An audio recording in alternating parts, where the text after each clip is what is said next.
Updates, stories that matter. From the heart of the GB Newsroom to every corner of Britain, with our team of dedicated journalists across the UK. GB News Bulletins are there to deliver the latest news that matters to you. Bulletins on GB News, the People's Channel, Britain's news channel. I'm Bev Turner. Thank you for joining us on GB News, the People's Channel, Britain's news channel.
Good morning. A dramatic development in the Madeleine McCann case. Yes, that's as police race to bring the prime suspect, Christian Bruckner, to Britain to stand trial. Yes, nearly 20 years on since Madeleine McCann's disappearance, detectives are building a case for abduction and murder. But legal hurdles could spark a diplomatic row with Germany over whether or not Bruckner could be extradited to Britain. Yes, with the anniversary looming and pressure mounting, could this be the moment the case finally reaches court?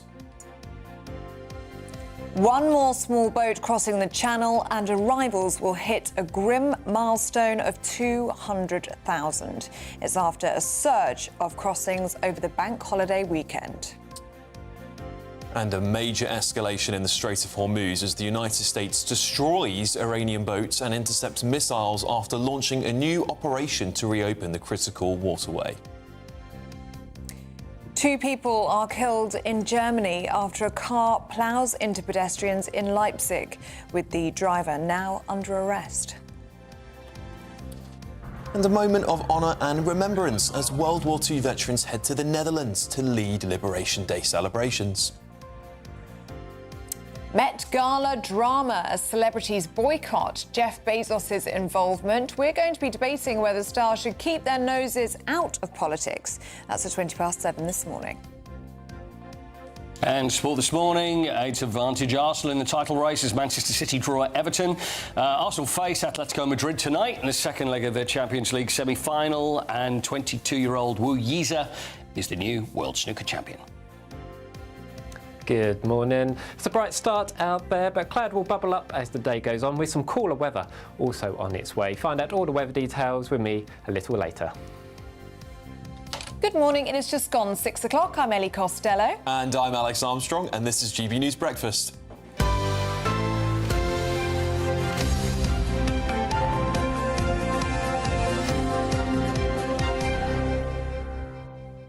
So it was the Met Gala last night in New York, a controversial one this year. Apparently lots of celebrities were boycotting it because of Jeff Bezos' involvement. They're so spoiled, these people. They're so spoiled. I mean, you know, you've got all that money. They're all very wealthy, powerful people dressing up for a night out, and then they're deciding to boycott it because another wealthy, powerful man is getting involved in it. I don't know. So this is the one where people will dress up in. Well, I don't want to say fancy dress, but they always sort of like... It's a spectacle, isn't it? Yeah, it's a spectacle. That's a very nice way of putting it. It's a and spectacle. the theme this year, as you can probably tell from the screens if you're watching on the TV... It's stupidity. Oh, sorry. No, go on. It's what? Was costume art. So very lavish. Oh, look at that. What's that? That looks like one of my Apple AirPods. It does look a bit like an AirPod, yeah. What is that? Yeah. What is that? Are they 2 hands or are they 2 Hulk? potatoes? What is that? That's Beyonce in kind of a bejeweled skeleton look with a fur cape, which went down the stairs. Oh, hello. You can see there. Yes, tickets were $100,000. Can I just say, this whole to thing attend this. That's Madonna. It gives me Hunger Games vibes. It's what it does. That's That's Bad Bunny dressed up as an old man. Right. Yes. Most people won't know who he is. I don't even barely know who he is. Well, I don't really know, but he performed at the Super Bowl. Right. I know that much. Right, OK. Yes, the tickets were £100,000. You'd have to be very, very, very rich to attend this event. I'd love to know, those of you watching at home, and if you're on Your Say, of course, gbnews.com/Your Say, do you recognise any of these people? Do you recognise any of them? I don't know who they are. Is celebrity culture dying? Paul Coy, do you know any of these faces? I've got to tell you, I am struggling a little. Yeah. I am struggling a little, yeah. Yeah. Well, let us know what you think on that one. What about yourself? How are you doing? A few. Heidi Klum. That's Heidi Klum. That's not Heidi Klum. It is. She's changed, draped in I tell you what, she's not gone well over the sheets. years, has she, Heidi? I mean, really? That looks like Liza Minnelli, but it isn't. No. Oh, I'm no. a bit lost. I don't know who that is. Anyway, you'll have an opinion. gbnews.com/Your Say.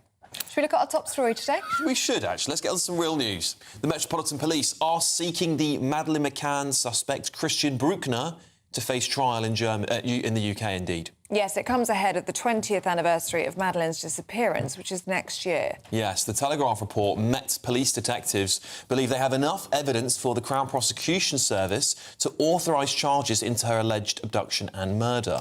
Well, the only thing that stands in their way is the German constitution, which prevents the extradition of its citizens to non-EU countries. So, could this lead to a diplomatic row with Berlin? Let's speak to senior global reporter for the Mail Online, Nick Pisa. Nick, thanks for joining us this morning.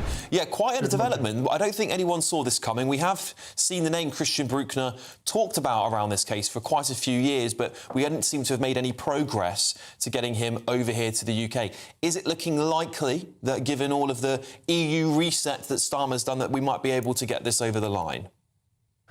Well, as you said, it's a very dramatic development, and it's certainly grabbed the headlines here in the UK and also in Germany, and probably no doubt in Portugal as well. But I'm really, really dubious that this will happen. I mean, I've spoken unofficially, I sound unofficial. I've spoken to sources close to Christian Bruckner, to members of his legal team, and they're saying to me, "Well, hold on a minute. If the Met Police are so sure of that they will be able to extradite Christian Bruckner, why don't they share the evidence with the German police so that and the German prosecutor, so that he can be put on trial in Germany?" Because, as we know, he was named, Christian Bruckner, as that main suspect in 2020. That's almost 6 years ago now. In fact, it was June 2020 when the Braunschweig prosecutor, Hans Christian Walters, made a very, very grandiose announcement. It went around the world, saying that Christian Bruckner, a man who was serving a 7-year sentence for rape, was the prime suspect for the abduction and murder of Madeleine McCann. But since then, we've had a lot of bluster and a lot of hurrah and a lot of public pronouncements that this man is the main suspect. But the key thing here is he hasn't been charged after 6 years, and you do have to wonder if there really is any evidence against him. I mean, this isn't the first time that the Met Police have said this. You may remember back in September 2025, Commissioner Smart Rowley said that they were looking at the possibility of extraditing him. And they also did contact him directly, the UK authorities, Scotland Yard. They sent a letter, I should say, to Christian Bruckner asking him to talk to them about Madeleine McCann, but he refused. He wouldn't want to take part in that investigation. Yeah, there was that scramble, wasn't there, to try and pin some sort of charge on him before he was released from German jail. I remember you talking to us about that at the time. Nick, there's also the Telegraph are teasing what could be this diplomatic row with Germany over extradition. Do you really think that Germany would hold on to Christian Bruckner if they understood that the Metropolitan Police had enough evidence for him to stand trial in Britain? Because they would have the right to do so, but do you actually think they would do just that? I think because it's such a high-profile case, that would probably have some impact on their decision. Because obviously, as we all know, Madeleine disappeared nearly 20 years ago now. This is the 19th anniversary, was just a few days ago. So I think that public, sort of PR-wise, it wouldn't look very good for the German authorities if they decided to hold on to him. But you know, as you said there, they do have this rule under their legislation that you do not extradite a German citizen. And for that case that I mentioned of Christian serving that 7-year sentence, that offence was actually committed in Portugal. And the Portuguese authorities wanted him to come back to Portugal to go on trial for that rape case. That was the rape of an elderly American woman that took place just a few minutes away from Praia da Luz, which is the area where Madeleine McCann disappeared from. But the Germans refused to hand him over, and he went on trial in Braunschweig for that rape. And yes, he was convicted. And as you mentioned there, he was released in September of last year after serving that sentence. He did initially have a tag. He still has the tag, I understand. But in November, there was also a very crucial key development in that the German authorities said that he was now allowed to leave the country if he wanted to. We haven't seen much of Christian Bruckner for the last couple of months. We know that he was living rough near Kiel. He'd set up a campsite there. He was moving basically around the area because everywhere that he tried to set up or try and establish a new life for himself, he was hounded out by the locals of that area. As I say, I've spoken to sources close to his legal team now, and they say that they're nonplussed about this. They're not fussed at all about this. And their feeling is that if the UK authorities are so sure, then hand over the evidence they have to the Germans, and the Germans try him. Nick, people might have to forgive me for asking this. After 20 years, is it the time we let go of this case? And many people are saying we're not going to know anymore. There's perhaps if there was such strong evidence, they would have handed it over already, as you correctly suggested there, Nick. Do you think it's time we let it go now? Do you know, I think the problem is you have to put yourselves... I can understand why people say this, and also we know that Operation Grange has many millions of pounds provided to it by the Home Office. They had their budget renewed a few weeks ago, and I know this year that it's a lot less than it used to be. There were millions allocated to it when it first started in 2011. Now I think it's less than £100,000.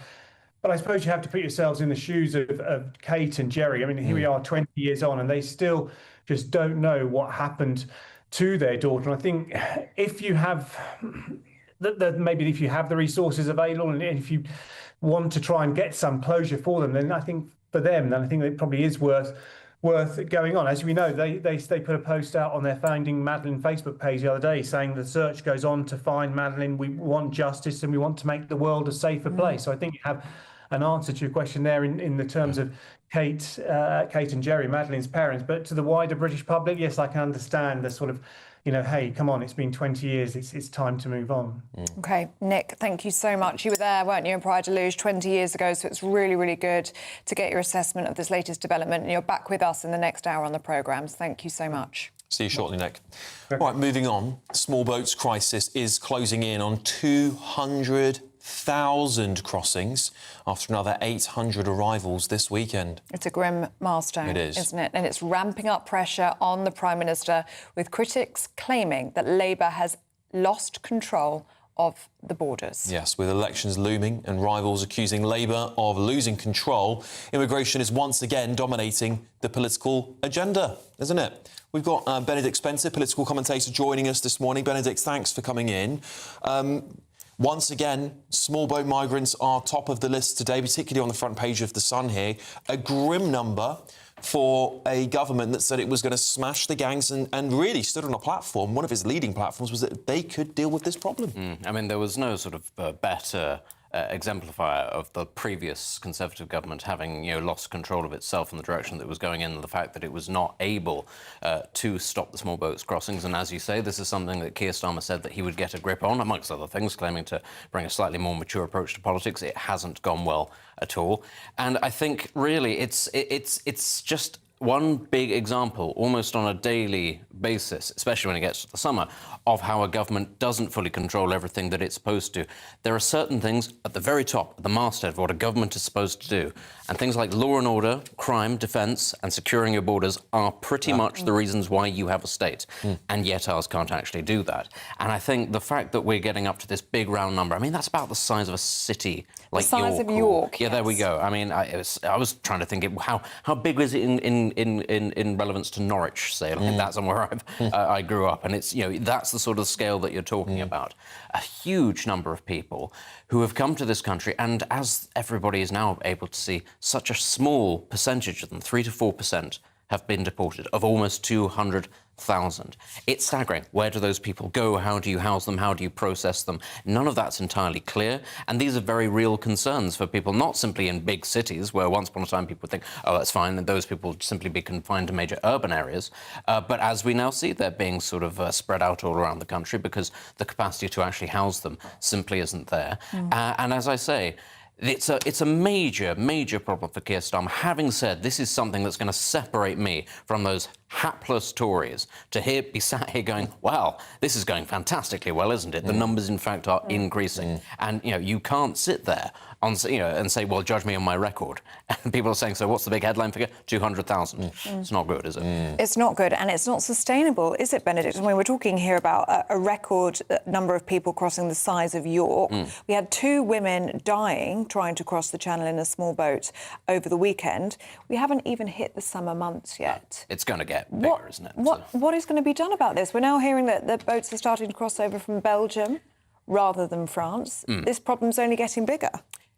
The question, I suppose, what is going to be done about it is very much up in the air. Nobody knows what is going to be done. And we're just sending more money to the French. Yeah, and this is part of the problem, is that successive governments seem to believe that there's a magic figure that you can put, a magic sort of financial amount, that if you just give enough money, at some point, it'll all magically stop. All of us know that's not what's going to happen. The only way that you stop this from happening is by being harsh. Ultimately, it's by giving no incentive to people to come at all. The problem is successive governments, again, don't have the gumption to do that, and they will sit there and say there's various laws, various treaties that we can't violate. Sooner or later, a government will come along that says we're going to have to violate some of these treaties, we're going to have to change some of these laws. That's what we all know will have to happen at some point, because otherwise the people will simply keep coming. Well, the other stark figure here on the front page of The Sun is 7,612 only get deported. That is nothing. It's a drop in the ocean compared to the thousands that are coming here. I don't know how long it would take, mathematically speaking, for that number to be reached of men and perhaps a very small number of women and children coming over here in those boats, for that to be completely null and void. Well, of course, there's another aspect within that, which is the number of people that get deported and then come straight back over again, which is taken into account in those figures.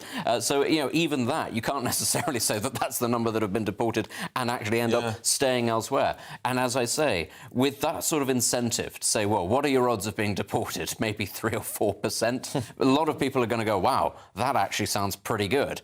As a sort of a viable option. Because also, what's the incentive then of trying to do this legally? Ultimately, if we're so sort of hapless at being able to deport people, whereas if you turn up at the border and you say, well, here are my papers, here's my documents, and here are my reasons for being here, they've got a much better chance of going, oh, you don't actually have much of a claim. So, again, all we're doing here is just creating the problem, feeding into the problem. And I go back to what I just said, it will take a government that is prepared to be unpopular to actually stop this, and none of them yet are prepared to be. But they'd be popular with the British people, wouldn't they? You'd think so.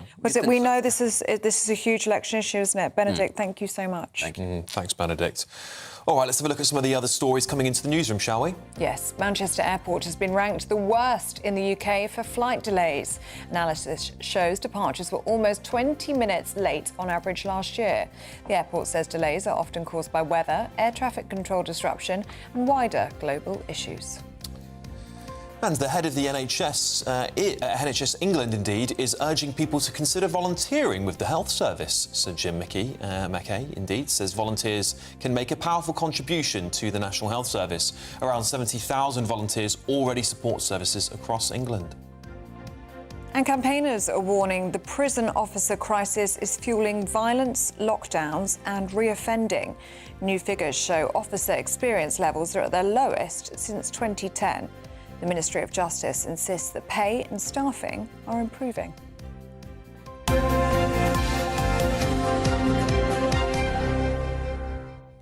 Now, this grim milestone that we've been talking about today of small boats crossing, will it pass 200,000 today? It's expected to do so, but as we all know, it's reliant on good weather. Well, we're about to find out how good the weather's going to be. That will determine whether that 200,000 mark crosses today. Let's find out.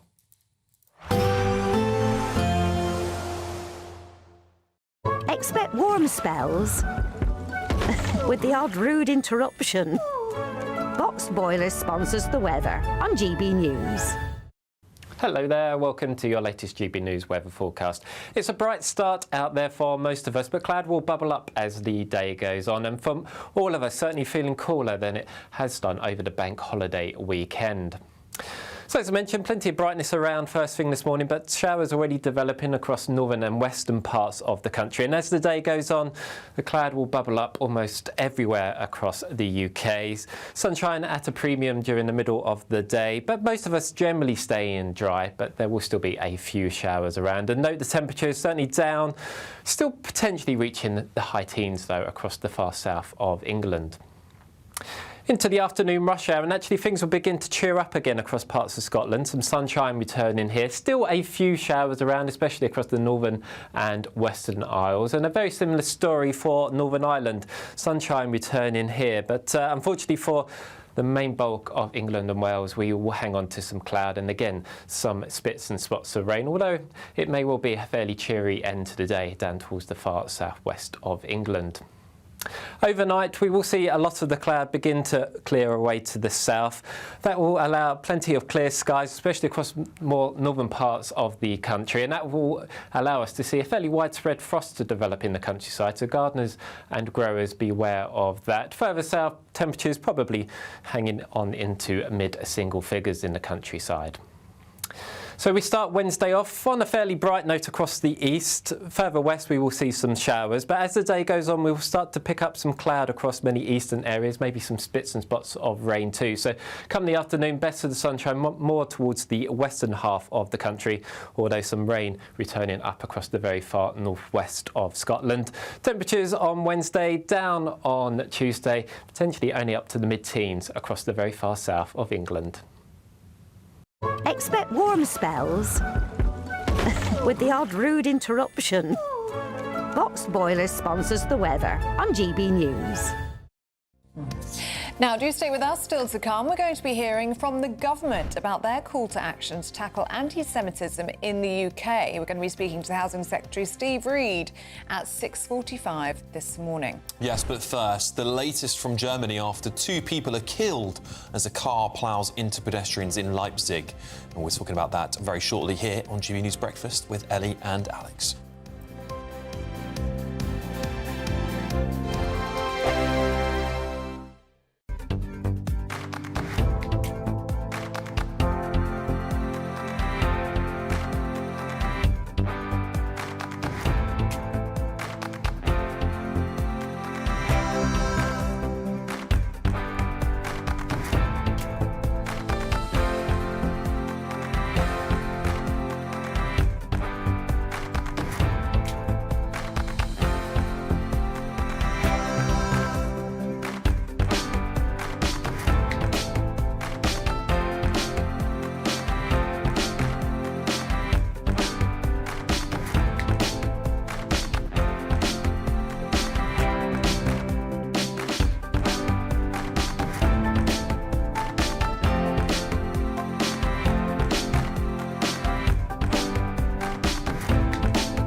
Bold. They are under no illusion. Ray. Are you a human trafficker? Boundless. I've had enough of the nonsense, and I'm not afraid to say it. Don't get us on the BBC. Every weeknight, I tear through the headlines. The smell of gasoline. Should we be worried about it? From Westminster madness to cultural war chaos. What I'm going to do now is they are throwing things out the car as we speak. Get ready, Britain. Here we go. Patrick Christie tonight, weeknights from 9 p.m. only on GB News, Britain's news channel. At GB News, we love to hear from you, our loyal community. So drop us a line at gbnews.com/yoursay. There you can talk to each other and also to the presenters live on air. gbnews.com/yoursay, because GB News is your channel, Britain's news channel. Westminster, the ultimate clique. And you're fighting like rats in a sack. But here on the Camilla Tominey Show, we ask the questions the establishment media is too scared to ask. OK, let me ask you a straight question, because I know you're a straight-talking politician. Whether it's net zero, illegal immigration or law and order, nothing is off limits. You had the power then. Yeah, as I and say, now you've lost it. That's the Camilla Tominey Show, a politics show that's fearless. But no, let me finish my question if you don't mind, because it is my show. Sundays at 9:30, only on GB News, the People's Channel, Britain's news channel.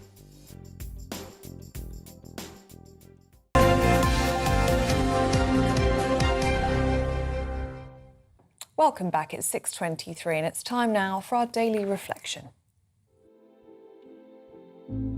The GB News Daily Reflection. Hello, I'm Mike, a vicar in the Church of England.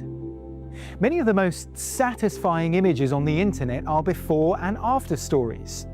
The body transformation after joining the gym, the new smile or hairline after a trip to Turkey, the city once destroyed by bombs now bustling with life and joy. A very wonderful part of the Christian gospel is that it offers us a beautiful before and after. See, a Christian is someone who knows that their life before Christ was a grand mess. They were far from God, mired in sin, unaware of life that flows in from another world. But God stepped in and made them alive in Christ. And it goes further even than that. God now lives in them by His Holy Spirit. As we prepare for Pentecost, we are reminded of the astonishing size of God's vision for humanity. Christ died to put away our sins. He rose again to give us new life. But now He makes His people a dwelling place for God. Not simply improving lives from a distance, but making His home in all who will welcome Him.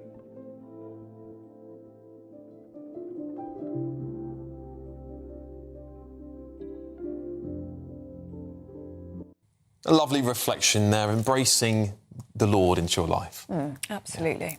Yeah. Now at 25 minutes past 6, let's get a check on the sports news, shall we, with Paul Coit. Morning. Well, I tell you what, it looks like it is. It's in Arsenal's hands again, Premier League. You can't really call what's going to happen. Although I did say yesterday I thought that probably, maybe, Arsenal were going to do this. And now it looks very likely. So Everton 3, Manchester City 3 last night.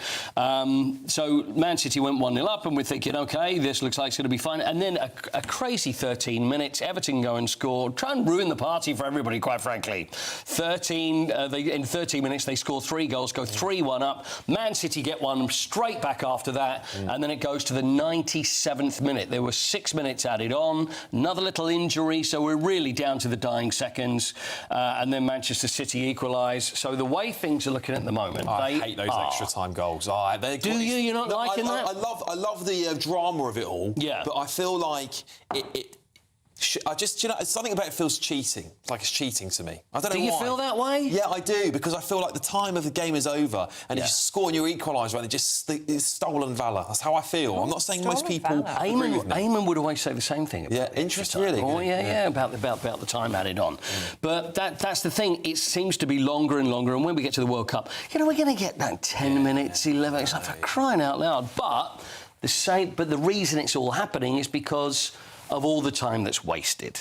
So that's what I don't want to see people cheated out of playing time. But anyway, they always say that the best sides, when you see goals that are scored late, you think, oh, so lucky. How comes they manage to... Oh, it's always so lucky. But they are the great teams that do that because they keep going and keep going. So anyway, they're 5 points. So we've got Arsenal then as top. Manchester City are 5 points behind them. They've got 4 games to play. Arsenal have 3 games left, and it's Arsenal's to lose. So their last 3 games, West Ham, they play away at West Ham, and West Ham are struggling at the other end. Yeah. So, what do you think? Can Arsenal win?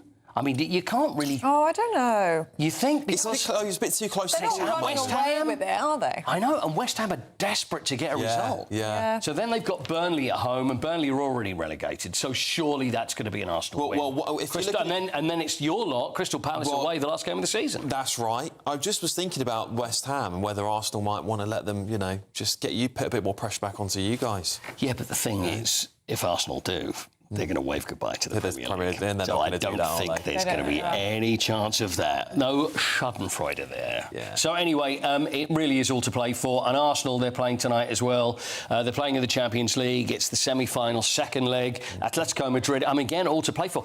If you're an Arsenal fan, you're going to be... Yes, you're going to be nervous, but you're going to be excited in the same measure because there's a chance of the Premier League and also the Champions League. Can you imagine if they do the double? I will go into hiding for at least 6 months, should this happen. But there's every chance it's going to happen. Mikel Arteta was asked about it yesterday. I don't know what Arteta we're going to get. The excited one, the crazy one, the dour one. Well, anyway, this is Mikel Arteta talking about the Champions League game tonight. Huge excitement, really hungry. It's difficult to express the desire to live that moment, and especially with our people in front of them. They've been waiting for so long to have these kind of nights, and push hard tomorrow because it's something amazing going to happen. Could be an amazing thing that's going to happen. It's at the Emirates tonight, 8 o'clock. Atletico Madrid semi-final of the Champions League. World snooker. Yes. Yeah. Is that what you were going to say to me, Ellie? I could see you, those snooker eyes. I could see. Have snooker eyes, yeah. First final to go to the deciding frame since 2002. Wow. Wu Yiza. From China, he's 22 years old, beat Sean Murphy. Fred of ours always mentioned Sean because he's been on a few times, who was the 2005 champion, and it went down to the final frame, 18-17. What a way to go. It really was. So Wu... he semi-final, went to the last frame as well. Second year in a row, Chinese players won. It was Zhao Xintong last time. And there he is, and there's Wu there. He didn't look too happy. I think he's more bewildered and can't believe what's happened. But he moved to Sheffield when he was 16, so 6 years ago, shared a flat with his dad to pursue snooker, and they didn't have much money, but that was his dream. That's what he was good at. And the other thing is that people were saying, there was booing going on towards him. It's disgusting. But what you've got to realise is those people that didn't realise is that they're going, woo. You get like Bruce Springsteen concerts, everybody goes, Bruce, or Joe Root, or Luke Donald, Luke. And so that's what they were doing. And so there's still all this thing on social media going, it's disgraceful how these people would boo him because he's Chinese. No, they were shouting woo, and because they're fans of his. That's what it was. So there was no problem there. Well, 500 grand. Thank you for clearing that up. Well, I just thought it was very, very essential. No, that's good. Totally agree, Paul. Brilliant stuff. Thank you very much. Thank you, Paul. See you again shortly. Now at 6:30 on the news, just time to tell you about the Great British Giveaway, and it's a very good one. It is. 7654321. Yeah, that's 76. Just to be clear, that's £76,543.21. That's it, in tax-free cash in your bank. So many of you were getting in touch yesterday saying, we don't understand that number, it feels so random. Yeah. It's a countdown to summer. And imagine the kind of summer you could have with all of that extra cash, tax-free. Very good. Here are all of the details that you need. We're counting down to a spectacular summer. It's your chance to win £76,543 and 21 pence in totally tax-free cash. A lump sum that you could have in time to splash out with this summer. Imagine all the things you could do with that cash. Give the garden a glow up, max out on a new motor, or just make sure the coming year is your year. And because it's tax-free, you get to keep every single penny for a chance to win £76,543 and 21 pence in tax-free cash. Text cash to 63225. One entry costs £2.50 plus one standard network rate message. Or text bonus to 63225. 5 entries cost £5 plus one standard network rate message. Go to gbnews.com/win. Entries start at £2.50. Call 0903 686 3232. Calls cost £2.50 plus your network access charge. Or post your name and number to GB21 PO Box 8690 Derby DE1 9TT. UK only. Entrance must be 18 or over. Lines close at 4 p.m. on the 26th of June. This is a network giveaway. Entries will be pulled. Please check the closing time if listening or watching on demand. Good luck. Now, did you have a good bank holiday? I hope you did. Did you have a good back? Yes. What did you do in the end? Chilled, very chilled. What about you? Yeah, I had a nap, actually. I was quite tired. Yeah, I had a little nap. That was a nice way to spend a bank holiday. Well, we were working, so it was one of those ones, wasn't it? But it's back to normal for people today, isn't it? Back to work? It is. And if you are travelling to work this morning or you're heading off to drop the kids off at school, here's your traffic and travel update, and you can stay with us on digital and radio.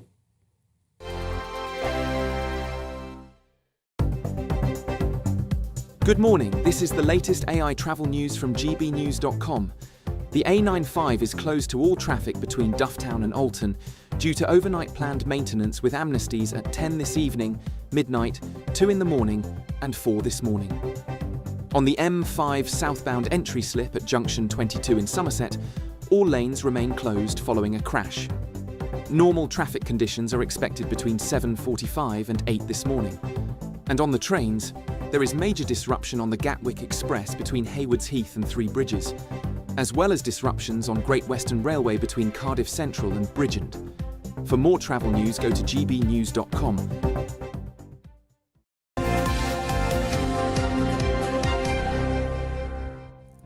Now, do stay with us still to come. We're going to be hearing from the government about their call for action to tackle anti-Semitism in the UK. We're going to be hearing from Housing Secretary Steve Reed in about 10 minutes' time on GB News Breakfast with Ellie and Alex.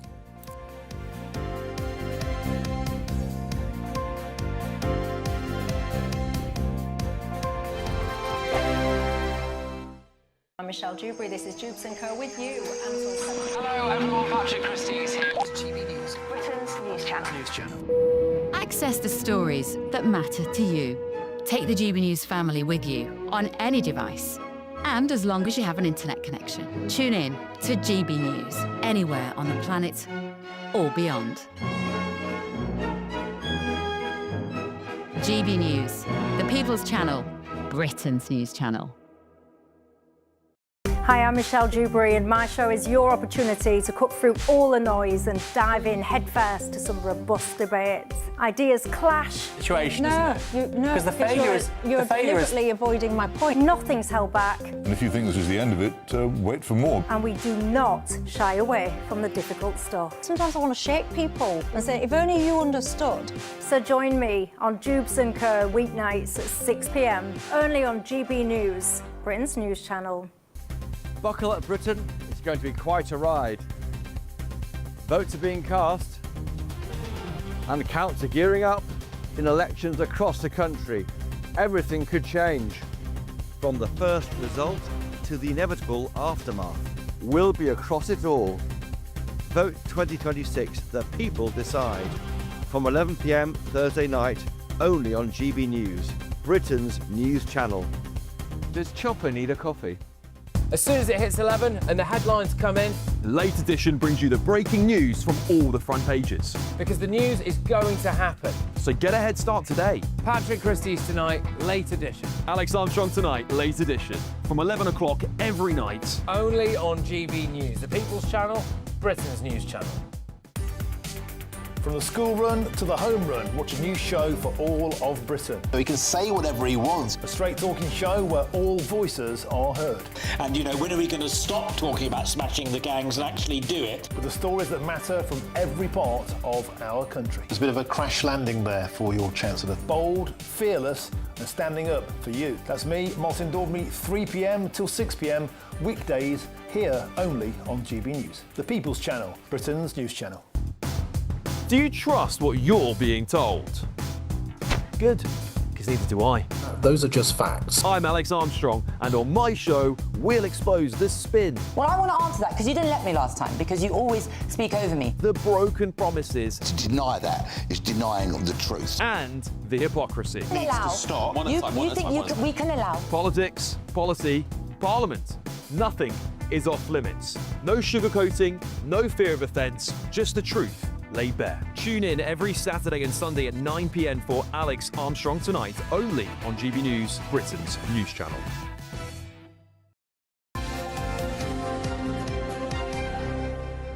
Welcome back to Breakfast. It's 6:37. Let's have a look at some of the newspaper front pages, shall we? Let's do that. The Daily Mail leads with Kemi's vow to crack down on crime, saying Britain needs a zero-tolerance approach to crime to make our lives a misery.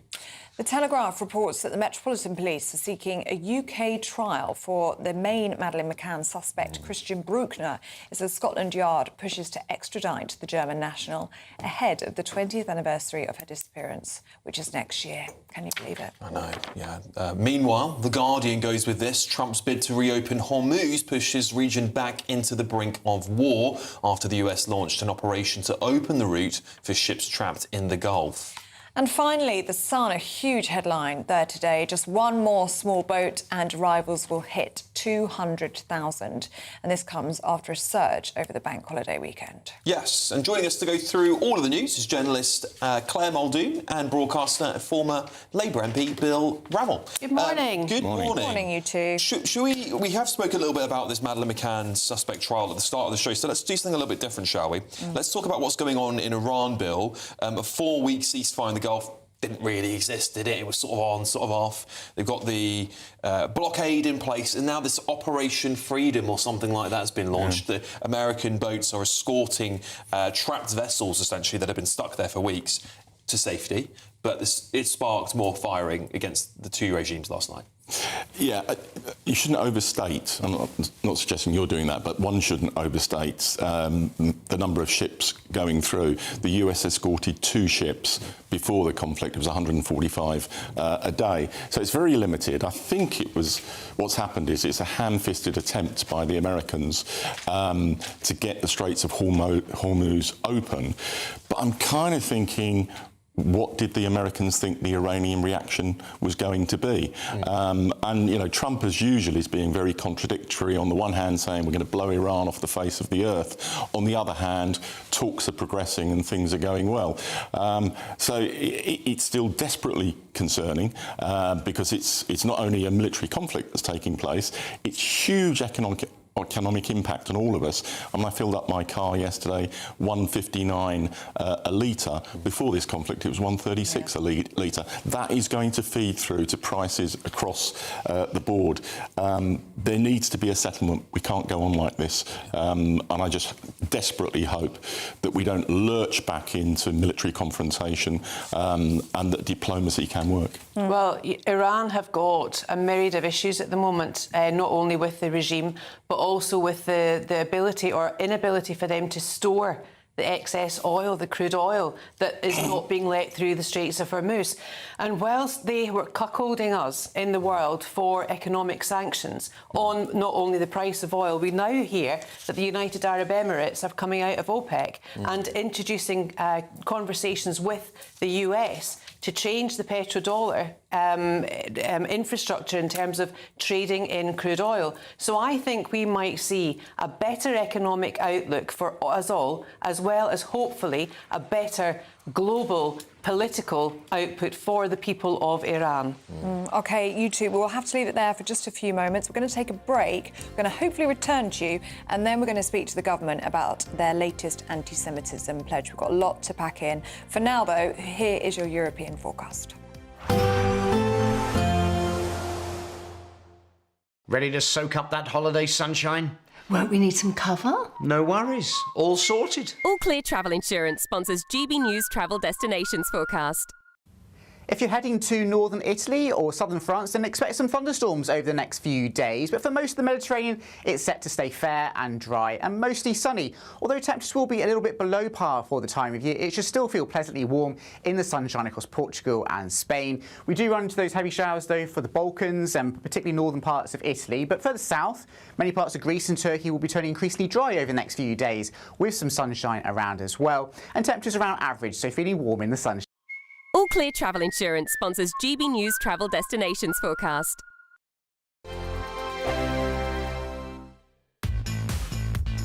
5 hosts, 5 opinions, 5 fearless debates, 5 unfiltered takes on the day's news. 5 reasons not to be anywhere else on Saturday night. This is the Saturday Five. You got me good there. Britain's biggest Saturday night TV show. It's not a bad brand. Yeah. Uncensored. Very, very racy tonight on the unpredictable. What does she say? Can you translate it for us? And always entertaining. And how can a country go from being led by William Wallace to Saturday nights from 6 p.m. only on GB News, the People's Channel. Britain's news channel. You're going to want to stay tuned, trust me. This is GB News, Britain's news channel. I think if we try to mix what happens in their private lives and the art they produce, we won't have no artists left to listen to, no books left to read. Culture in itself will be dented. We always have to remind ourselves that these people are human. I'm not saying what they've done in their private lives are okay and should be forgotten about. But if we start undermining audiences and think, okay, we can't do any films about them, we can't do any books about them, there's nothing left for us to celebrate. It's always down to an audience member. If they don't like Michael Jackson, no one's forcing you to buy the ticket to go watch his film. There are millions of Michael Jackson fans out there, so why should they suffer just because of these allegations which he was proved not guilty for? I mean, I know it's not meant to be a documentary. It is a sort of celebration of his very public life, of his stage life, as it were. But you're still not being told the whole story, so are you being hoodwinked? No, actually, Anne. So what's actually happened, Lionsgate, who have produced the film, they're actually planning a follow-up to this film. So it actually ends when he releases Thriller. So there will be a follow-up to this movie. So let's talk about the allegations now. When he was accused by Jordan Chandler in 1993 of child abuse, he signed a couple of NDAs, Michael Jackson. So the film did want to depict it, but they can't do it because of the NDAs that he signed at the time. And those NDAs actually stand after his death. So it's not that the family haven't wanted to highlight it. I do agree that obviously because the estate made this film can be one-sided. But that side of Michael Jackson's career, they did want to include in the film. GB News, the People's Channel. Britain deserves a newsroom that puts the facts and your voice first. Well, and that's what you get on GB News. Lively debates, lively conversation. And we're not afraid to hold power to account. And each other. So join me, Andrew Pierce. And me, Miriam Gates, for Britain's Newsroom, weekdays from 9:30 on GB News. All right, welcome back, everybody. Let's continue on with papers, shall we? Claire, let's have a look at this story here. Pubs have been closing at a rate almost 2 every day this year. This is what the Telegraph are saying is to do with Rachel Reeves's tax. Well, it is. It is completely and utterly falling at the feet of her. She's to blame. Her ridiculous taxation, her ridiculous political manoeuvres, her just being a ridiculous chancellor, not fit for purpose, in my view. And it's coming a complete and utter knock-on effect to our industry, to our pubs. Our local pubs. This is ridiculous. I read an article during the weekend that Guinness had gone up to £11 a pint in some places. I mean, that is criminal. But then let's salvage some good news, because we always need the good news to peg it on. The FT have got an article saying that the World Cup, actually, is bringing in reservations for pubs. Yeah. So that's something to focus on. Yeah. And if you are together with a group of family or a group of friends, let's get us booked in to watch these games. Let's get behind our country, of Scotland, obviously, and just make sure that we win and get there. What do you think, Bill? Is this all Rachel Reeves's fault? No, I don't think that's the case. But, you know, I don't want any pubs to close. But some context, this is 0.3% of British pubs. And this is a survey by the Beer and Pub Association. And Reeves did respond to the clamour from the pub industry by a 3-year business rate deal that's going to benefit 75% of them. However, I want pubs to survive, but I actually think there's a longer-term issue that isn't just about taxes. And that's your guys' generation. bluntly, you're not drinking in the way that Claire and... Oh, we are. I can assure you we are. It's Gen Z's. But it is true, young people are not drinking, But that's not a going to legitimate pubs. excuse for not going to pubs. You do not need to drink alcohol when you're in a pub. There's plenty of things to do in a pub. There's loads. The 0% alcohol industry has gone through the roof. It's not about that. But you don't get the markup you get with alcohol. Context, I'm sorry. 2 pubs a day. That's too many, in my view. Yeah, it's part of our heritage, isn't it? It's part of our culture. It would be desperately sad if we lost them all. Absolutely, but it is about lifestyle changes as well. Yeah. And I think pubs need to broaden their offer to the clientele to survive and thrive. Let's talk about something else facing the country, briefly if you can. GPs forcing elderly to book online for an appointment. This makes my blood boil. You know, I'm 66 and I am sick and tired of all sorts of organisations trying to force me to do things online. You know, this is a breach of the GP contract where they are compelled in writing to enable everybody to book appointments by phone. They should have their funding hit. It's just unacceptable. Yeah. OK, look, we'll be coming back to papers in just a moment's time to talk about this with Claire as well. Lots more to talk about here, including 1 million children on disability benefits by next year. We'll talk about that in just a moment.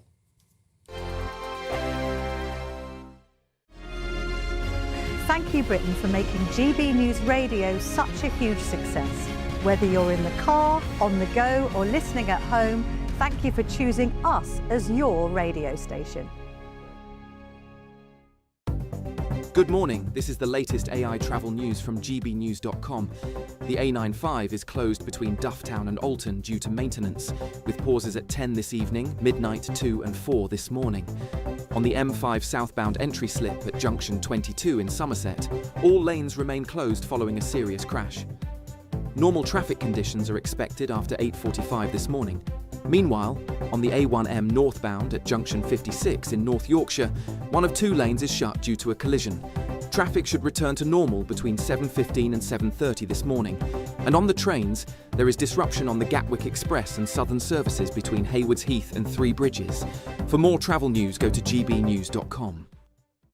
We're counting down to a spectacular summer. It's your chance to win £76,543 and 21 pence in totally tax-free cash. A lump sum that you could have in time to splash out with this summer. And because it's tax-free, you get to keep every single penny. For a chance to win, text cash to 63225. One entry costs £2.50 plus 1 standard network rate message. Or text bonus to 63225. 5 entries cost £5 plus 1 standard network rate message. Go to gbnews.com/win. Entries start at £2.50. Call 0903 686 3232. Calls cost £2.50 plus your network access charge. Or post your name and number to GB21 PO Box 8690 Derby DE1 9TT. UK only. Entrance must be 18 or over. Lines close at 4 p.m. on the 26th of June. This is a network giveaway. Entries will be pooled. Please check the closing time if listening or watching on demand.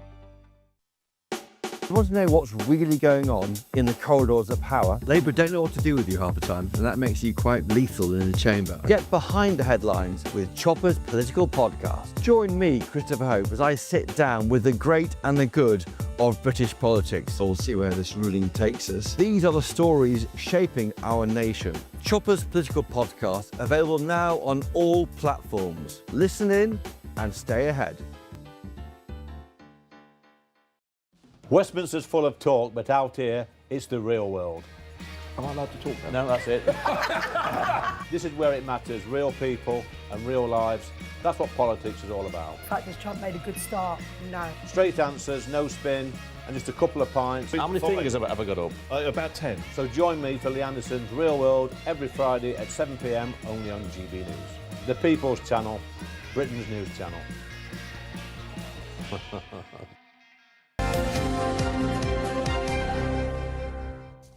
Welcome back. It's 6:51. A grim milestone is about to be reached in the Channel.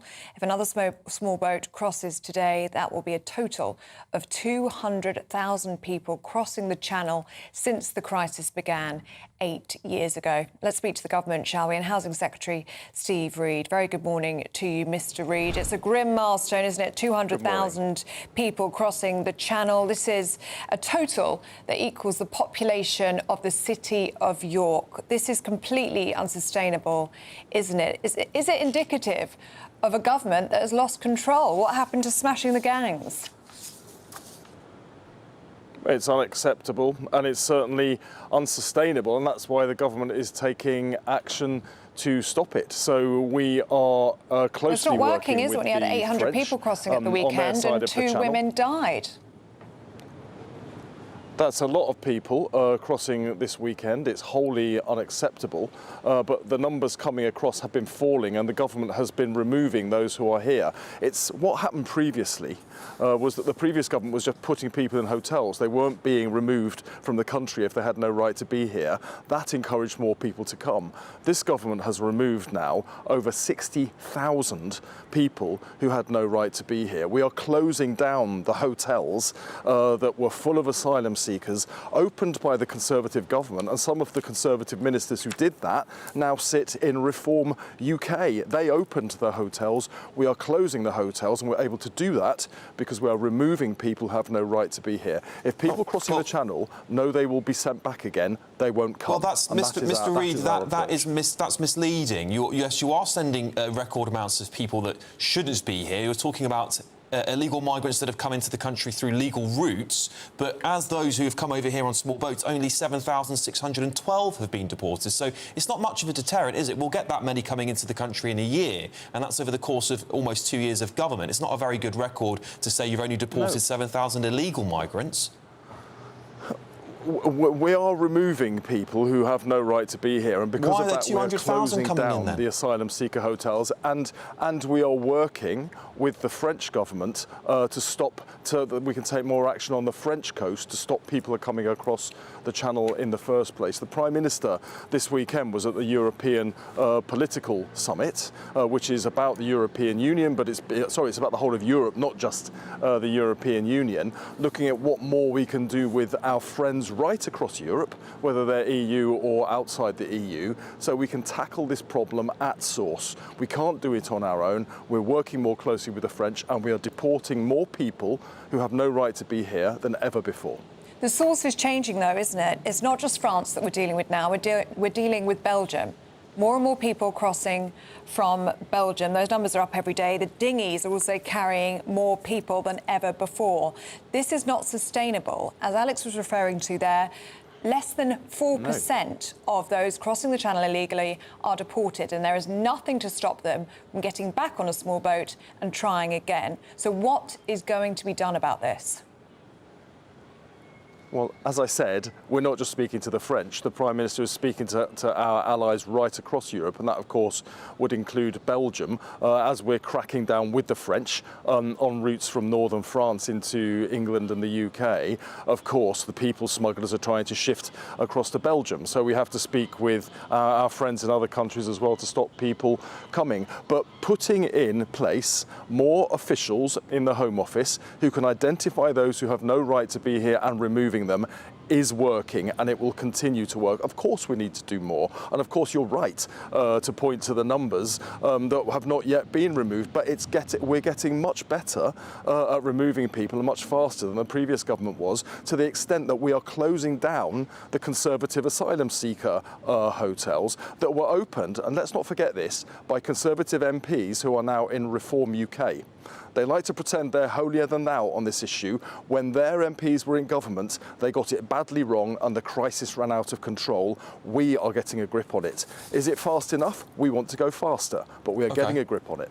Yeah, Mr. Reid, last time I spoke to you, Ellie and I spoke to you the other week, you said you built 300,000 homes or so. 200,000 illegal migrants are coming in. You're shutting the hotels. Where are they going to go? Where are these people going to live? The vast majority of them do end up staying in Britain, as we know. So at what point are these homes going to be completely irrelevant to those that you're building for British people? Will end up having to house asylum seekers, will they not?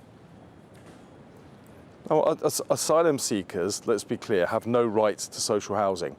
So they do not get on the housing waiting lists and they do not access social housing. We're ramping up the numbers of social homes that we are building. Last year we built more social homes, including council homes, than have been built in this country for over 35 years when records first began. I'm very proud that we're doing that. We're working with the development sector to build more homes. So far with this government we've built over 340,000 new homes of all kinds, and we will keep ratcheting that up. So it is not the case that people who have come here as refugees and asylum seekers can access council housing. They cannot.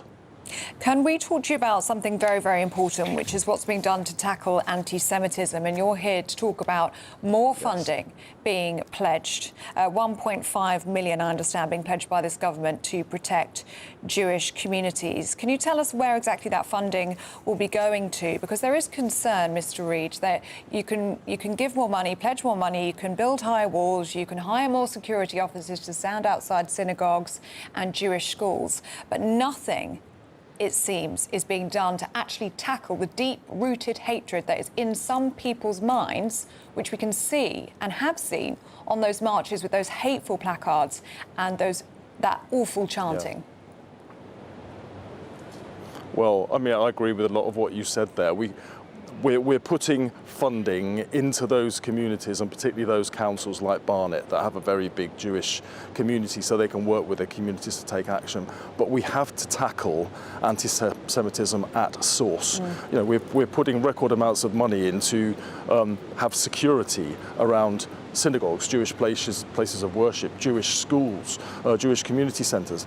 But they shouldn't have to have security guards and barbed wire outside these buildings. No other faith community in this country has to face that, and nor should our Jewish community. So we have to do more to tackle it at source. So the crime and policing bill, I'm standing next to Parliament, that just became law, gives the Home Secretary more powers to take into account, for instance, the cumulative impact of all of these marches where there is intimidation against Jewish people, so that they can be prevented and banned if necessary. And indeed, she already banned the Al-Quds March, which was being planned here in London. We're working with schools, additional funding to train teachers and bring speakers in to speak to students about the Holocaust and some of what happens when anti-Semitism runs out of control. We know that just from the last century, and we're working with universities so that the outrageous levels of anti-Semitism on campus, where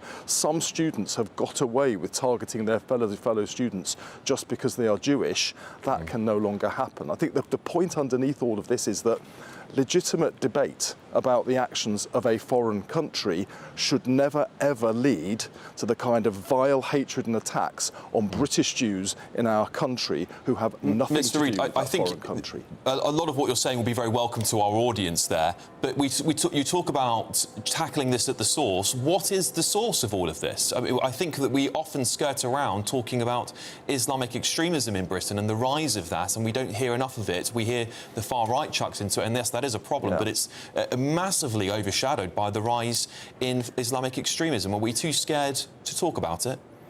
Yeah. Well, I recognise that Islamist extremism is one of the sources of this, and that's why the Home Secretary in the new legislation that's gone through Parliament has new powers to ban hate preachers coming into this country and spreading that kind of hatred about the Jewish community. So yes, we recognise it, and yes, we need to tackle it, but government alone can't have all the answers. I think what I've just outlined is helpful.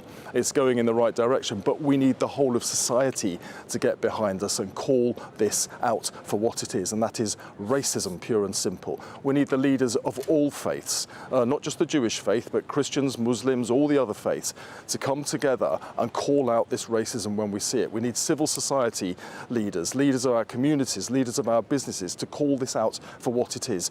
We need the Green Party to do what the Labour Party did and kick out members of their party who are openly anti-Semitic. In my borough, where my constituency is, 2 Green Party candidates have been arrested for allegations of stirring up racial hatred. And instead of condemning them, the Green Party has put out a letter saying that the Labour Party is spreading cynical misinformation. These people were arrested for hate crimes targeting the Jewish community. One of them was back out on the doorsteps this weekend. We have photographic evidence knocking on doors. Now, Zach Polanski, come on. These people are spreading anti-Semitic hatred. You cannot put them up for election, you cannot back them, and you cannot shut your eyes and pretend this problem doesn't exist. We only tackle racism by calling it out and stopping it, and all of us have a responsibility to do that. All right. But thank you so much, Housing Secretary Steve Reed. Pleasure to have you on the show again this morning. Thank you for joining us. Thank you so much.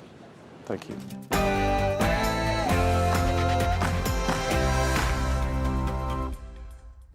Good morning. It's just gone 7 o'clock. A dramatic development in the Madeleine McCann case. This is as police race to bring the prime suspect, Christian Bruckner, to Britain to stand trial here. Well, nearly 20 years on from Madeleine McCann's disappearance, detectives are building a case for abduction and murder. But legal hurdles could spark a diplomatic row with Germany over whether or not Christian Bruckner could be extradited to Britain.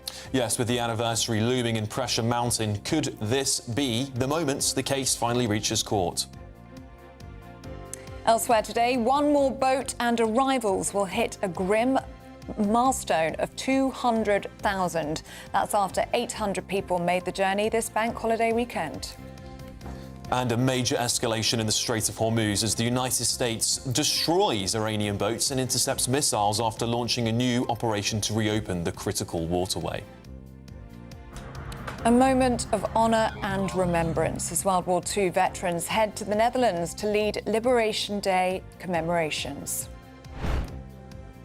Well, good morning to you from the Netherlands. Despite the fact there are London black cabs behind me, we are here in the Netherlands along with 11 British World War II veterans today who will be thanked and celebrated by up to 100,000 Dutch people here in the city. And the Met Gala's got a bit of drama this year as celebrities are boycotting the event over Jeff Bezos, the head of Amazon's, involvement. We'll be debating whether stars should keep their noses out of politics at 7:20. And sport this morning, will it's advantage Arsenal in the title race as Manchester City draw at Everton. After going to the final frame, 22-year-old Wu Yiza is the new world snooker champion, and the London Marathon sets a new record for next year. Good morning. It's a bright start out there, but cloud will bubble up as the day goes on with some cooler weather also on its way. Find out all the weather details with me a little later. Good morning. It's just gone 7 o'clock. I'm Ellie Costello. And I'm Alex Armstrong, and this is GB News Breakfast.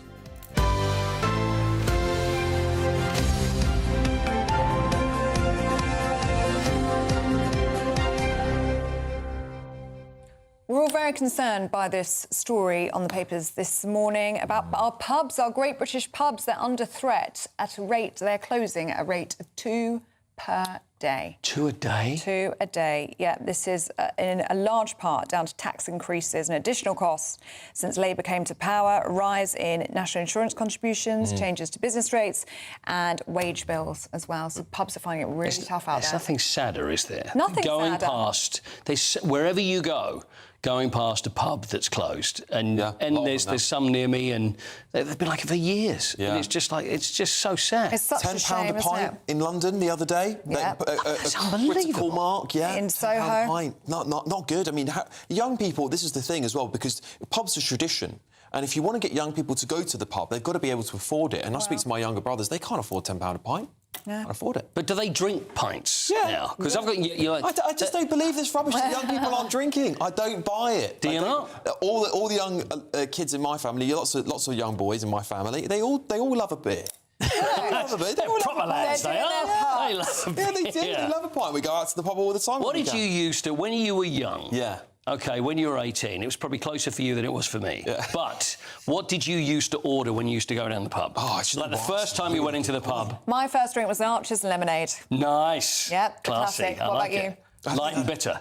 I don't know whether people drink light and bitter anymore, but it was like Romford, going to a pub, and then you go in there and go, I'd like a light and bitter, please. How old are you? I'm 18. And then it's like, OK, fair. Go on then. Go on then, son, on your way. That's right. I think mine must have been like a snake. What they called a snake bite. Snake bites. Yeah. They were a big thing. Yeah, they were a big thing back then. I don't see the kids drinking that anymore. That might save them a bit of cash, actually. Probably will. Most of it is and their alcohol. health as well, probably, Alex. Yeah. But it's a good message, isn't it? Because we miss it when they're gone. Absolutely. Support your local pub, Yes. as Claire was saying earlier. Absolutely. World Cup, book your tables, go and watch the football there. Backbone of our country's culture. They really are, yeah. Should we move on? Yeah, let's have a look at our top story today, because the Metropolitan Police are seeking for the Madeleine McCann suspect, the main one, Christian Bruckner, to face a trial here in Britain. Yeah, it comes ahead of the 20th anniversary of Madeleine McCann's disappearance next year. Well, the Telegraph is reporting this morning that Met detectives believe that they have enough evidence for the Crown Prosecution Service to authorise charges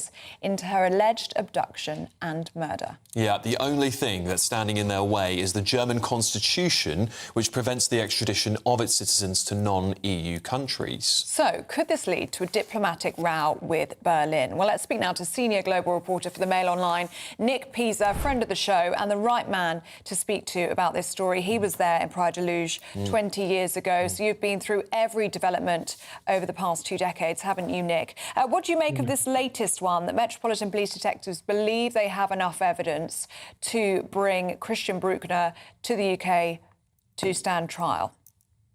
Well, as you said, Ellie, yes, it's a very dramatic development, and I think you have to look at the timing as well of this announcement. As you said, it's nearly 20 years now. It will be 20 years next year since Madeleine disappeared from that resort of Praia de Luge on the Algarve coast in May 2007. But we've been here before, to be honest with you. Back in September 2025, the head of the Met, Mark Rowley, said that the Met was looking at a way of perhaps getting Christian Bruckner charged with Madeleine's abduction and murder. I think the key thing here as well is that we use this word murder, which is an awful thing to say, and obviously we hope that that's not the case.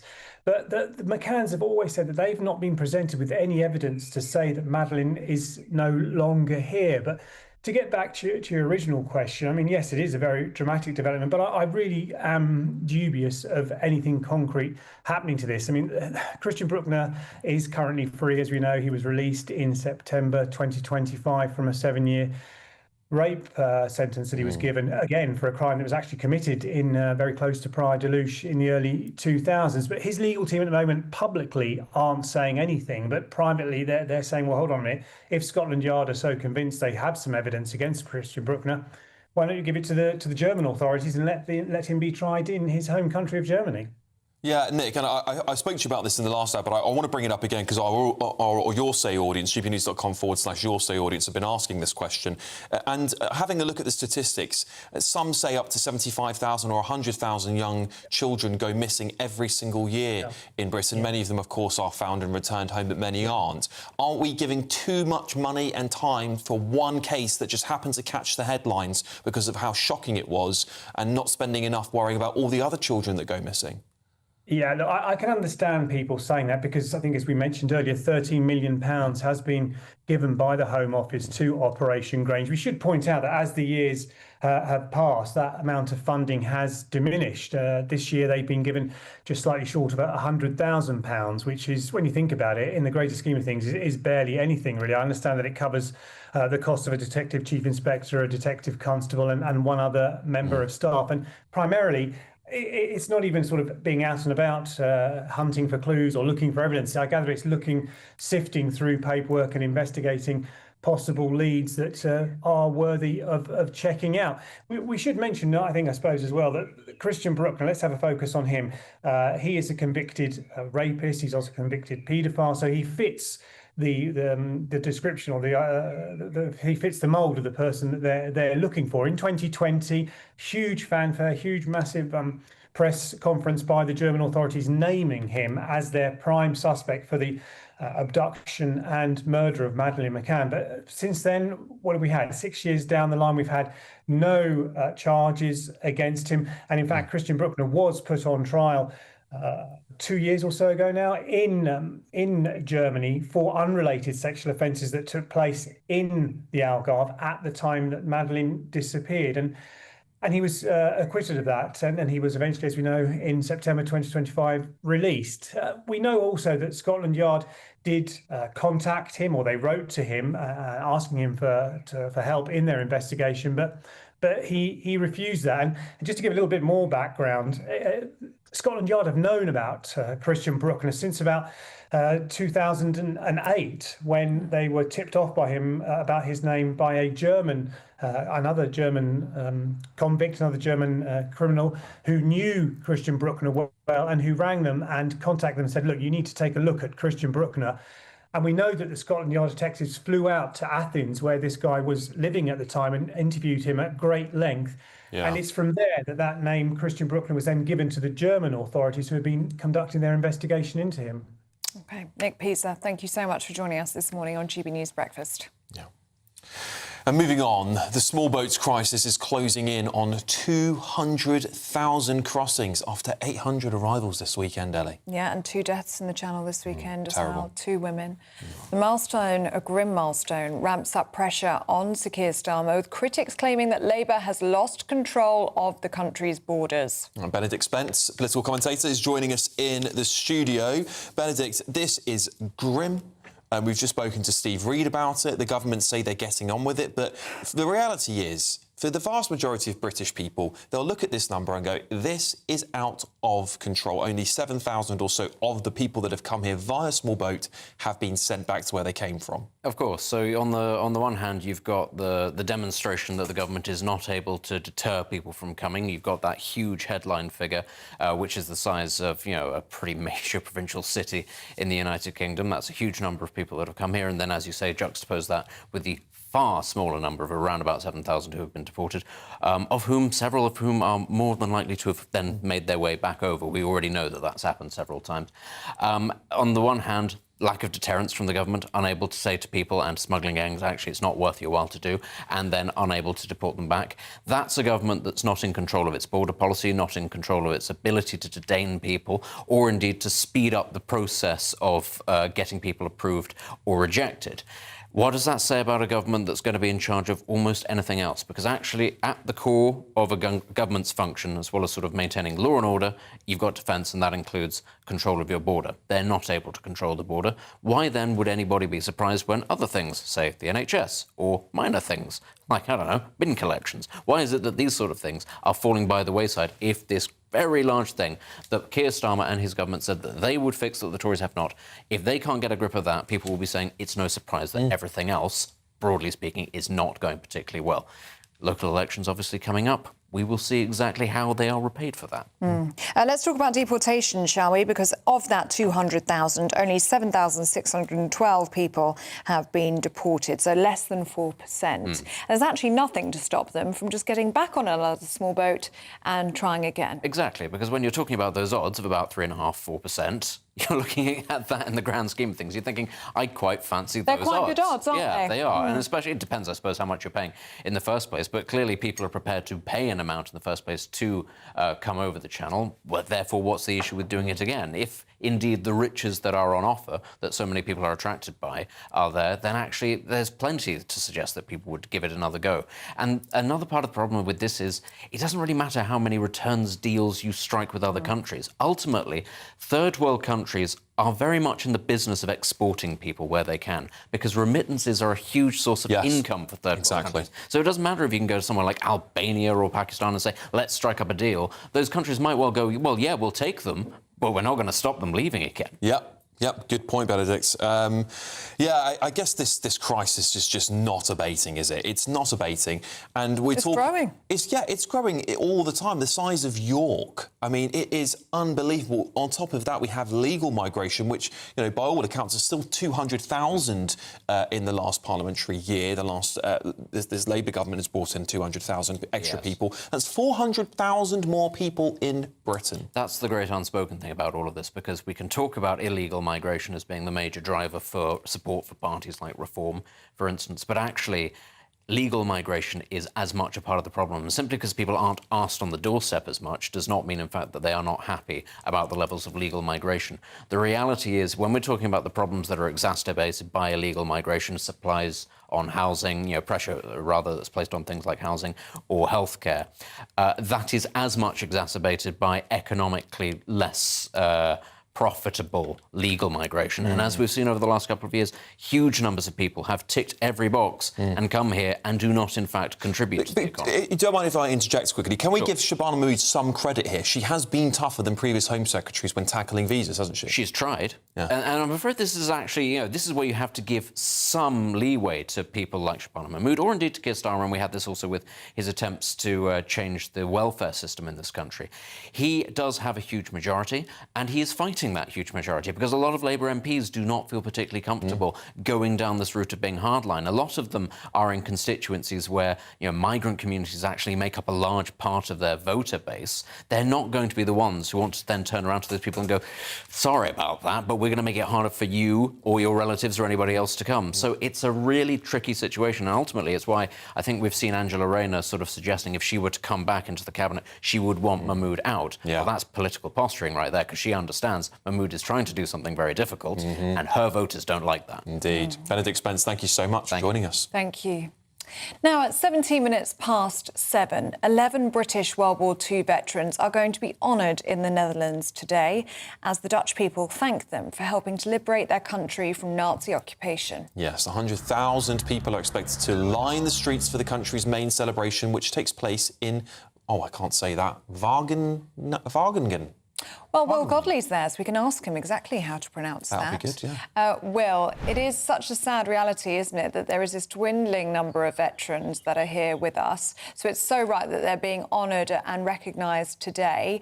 Where exactly are you, and what's going to be taking place today? Well, Alex, Ellie, good morning to you. I'm in Wageningen, and those veterans, I've been with them yesterday as well, they receive a hero's welcome, because it was these fields behind me where lots of the fighting would have taken place in the run-up to Liberation Day. Of course, 81 years ago today, when the Germans officially signed their capitulation, just a few minutes walk that way into the town there. And last night, that was home to a very moving service as the Liberation Day celebrations started bang on midnight, and it was none other than 103-year-old World War II veteran Robbie Hall bringing in the celebrations, lighting the flame of liberation. Take a look at these amazing pictures. She received a rapturous round of applause as she lit the flame, starting the celebrations. And yesterday she told me what it meant for her.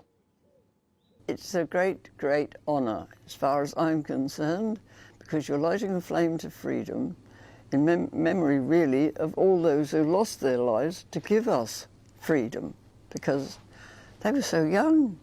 I just say to myself, why me? What have I done to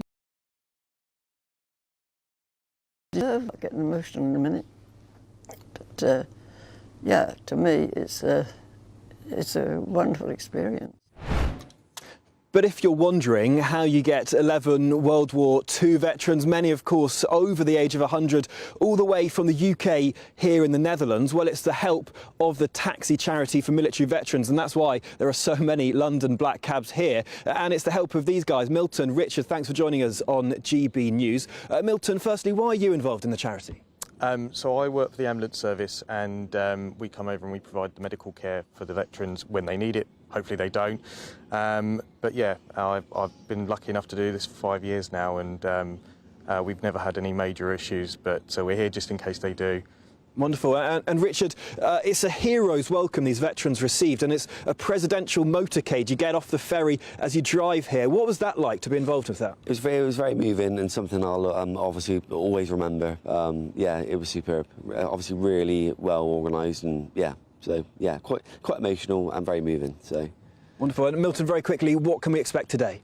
There's going to be lots of celebration, people of all ages out from their homes to come and see the veterans, to treat them like royalty. It's really something to be part of. It's amazing. Amazing. Milton, Richard, thank you very much for joining us on GB News. And of course, those celebrations, we're bringing you across the morning. Well, thank you so much for bringing that to us. And it's brilliant, isn't it, that they're getting that hero's welcome. They're going to be treated like royalty today. As they deserve. They should be. As they deserve. Absolutely. Shall we cover a quick look at the weather with Craig Snell?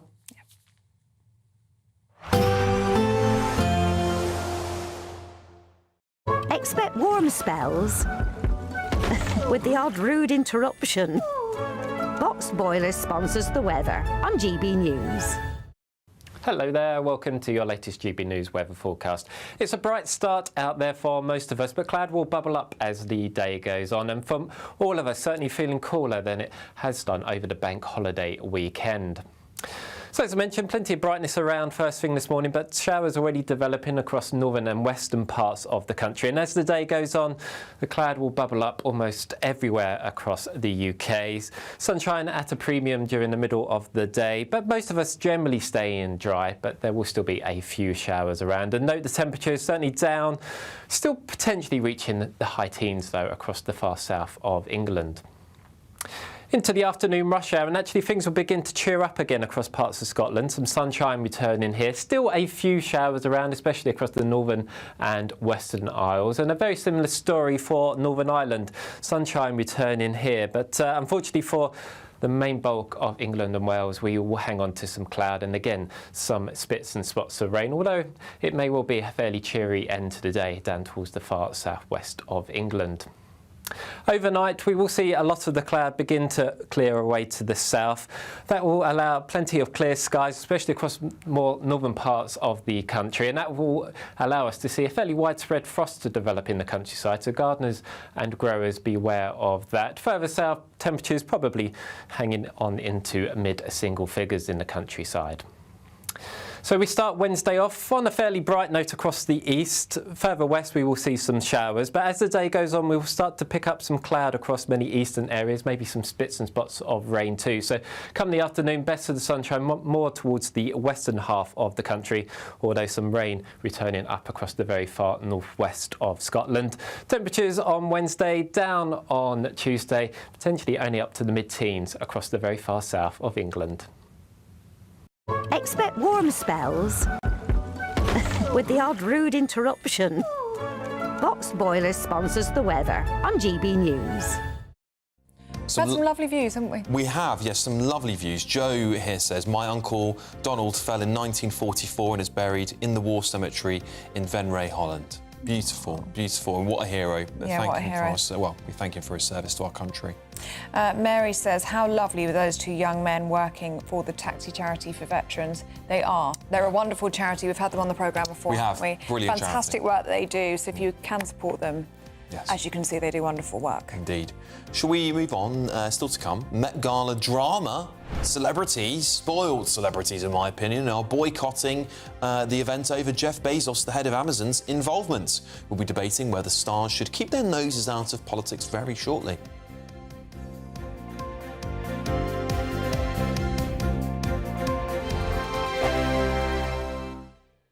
At GB News, we love to hear from you, our loyal community.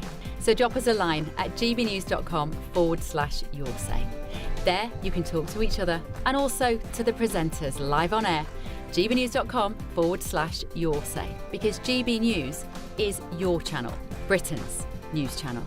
Bold. They are under no illusion. Brave. Are you a human trafficker? Boundless. I've had enough of the nonsense, and I'm not afraid to say it. Don't get this on the BBC. Every weeknight, I tear through the headlines. The smell of gasoline. Should we be worried about it? From Westminster madness to cultural war chaos. What I'm going to do now, they are throwing things out the car as we speak. Get ready, Britain. Here we go. Patrick Christie's tonight, weeknights from 9 p.m, only on GB News, Britain's news channel.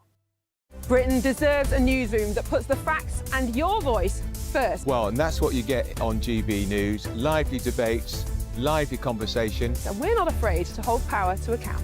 And each other. So join me, Andrew Griffith. And me, Miriam Gates, for Britain's Newsroom, weekdays from 9:30 on GB News.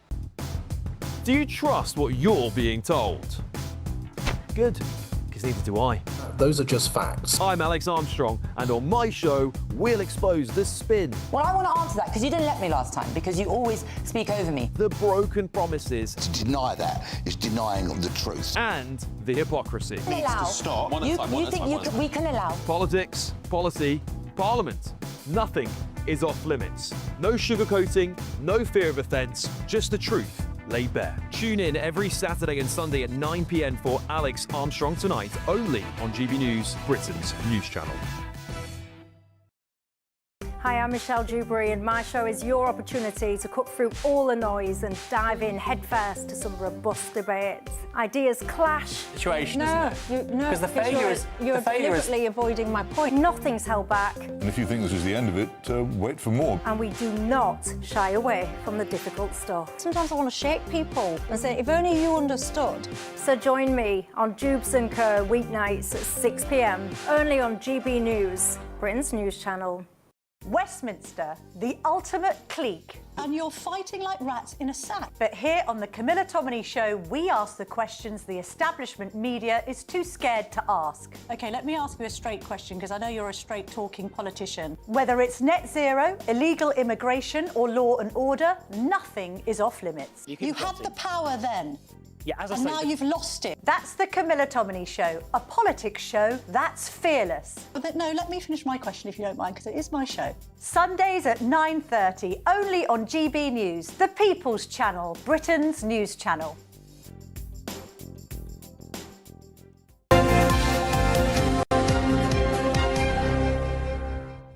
Now, the Met Gala took place last night in New York City, didn't it? High fashion, high drama. Ben Leo in Washington, D.C. has got all the latest for us. Hello, Ben Leo here from Washington DC on the Late Show Live for GB News. This evening in New York City, it was the hotly anticipated Met Gala. It's a massive fashion event. Celebrities of all kinds go onto the red carpet in New York City for the get-together. The likes of Rihanna was there, Cardi B tonight. However, some controversy because Jeff Bezos, who now runs and manages and indeed funds the Met Gala, apparently there's been a bit of a celebrity boycott for that very fact, because celebrities, for the most part, reportedly, are concerned, angry, furious that Bezos dare platforms Melania Trump, the First Lady, with her Amazon Prime documentary about her life. This is what happened at the Met Gala in New York City last night. I think that every year I've come, they've had very wealthy people that supported MAGA, and it didn't stop me from coming. They don't have enough money to keep me from talking to the artists. I came to support. We fought for years for diversity. I'm here to support Venus and Beyonce, and that's why I'm here. How do we fight and let a sponsor make us walk away from the people we fought for? And I salute Anna Wintour for making them co-chairs despite the controversy.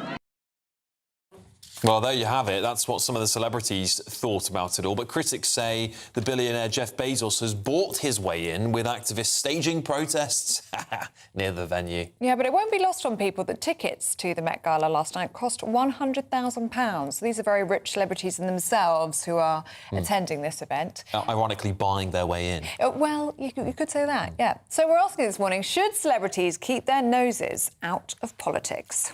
All right, we're joined now by former UKIP MP Neil Hamilton and former head of buying at ASOS, Mo Oshidi. Very good morning to you both. Neil, let's start with you. Should celebrities keep their noses out of politics? Well, it's not the noses that are the problem, it's the mouths, isn't it? So that's what we should try to keep out. I mean, everybody's entitled to express a view in a democratic society, of course, about political issues. But there are ways of doing it and places in which it could be done appropriately. And award ceremonies and events like the Met Gala are not such events.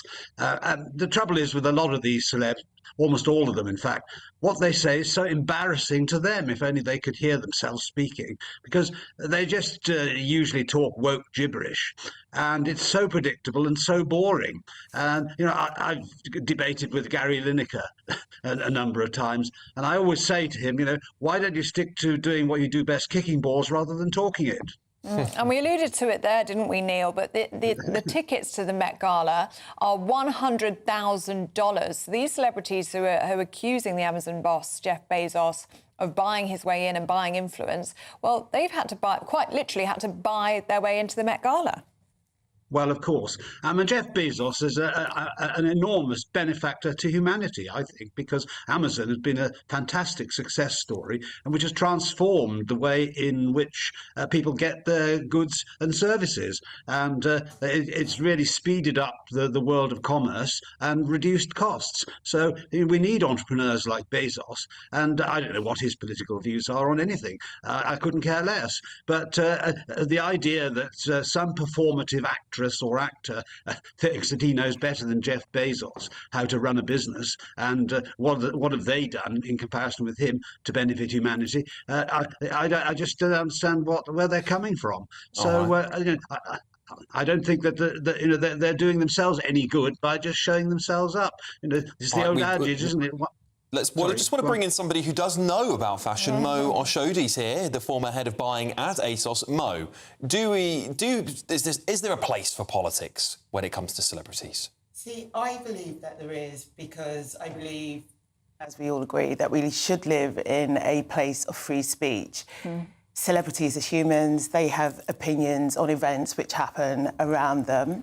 And so they have these platforms, they have sometimes relationships with their fans, that their fans respect them. So why should they not voice their opinions on things that they do not agree with?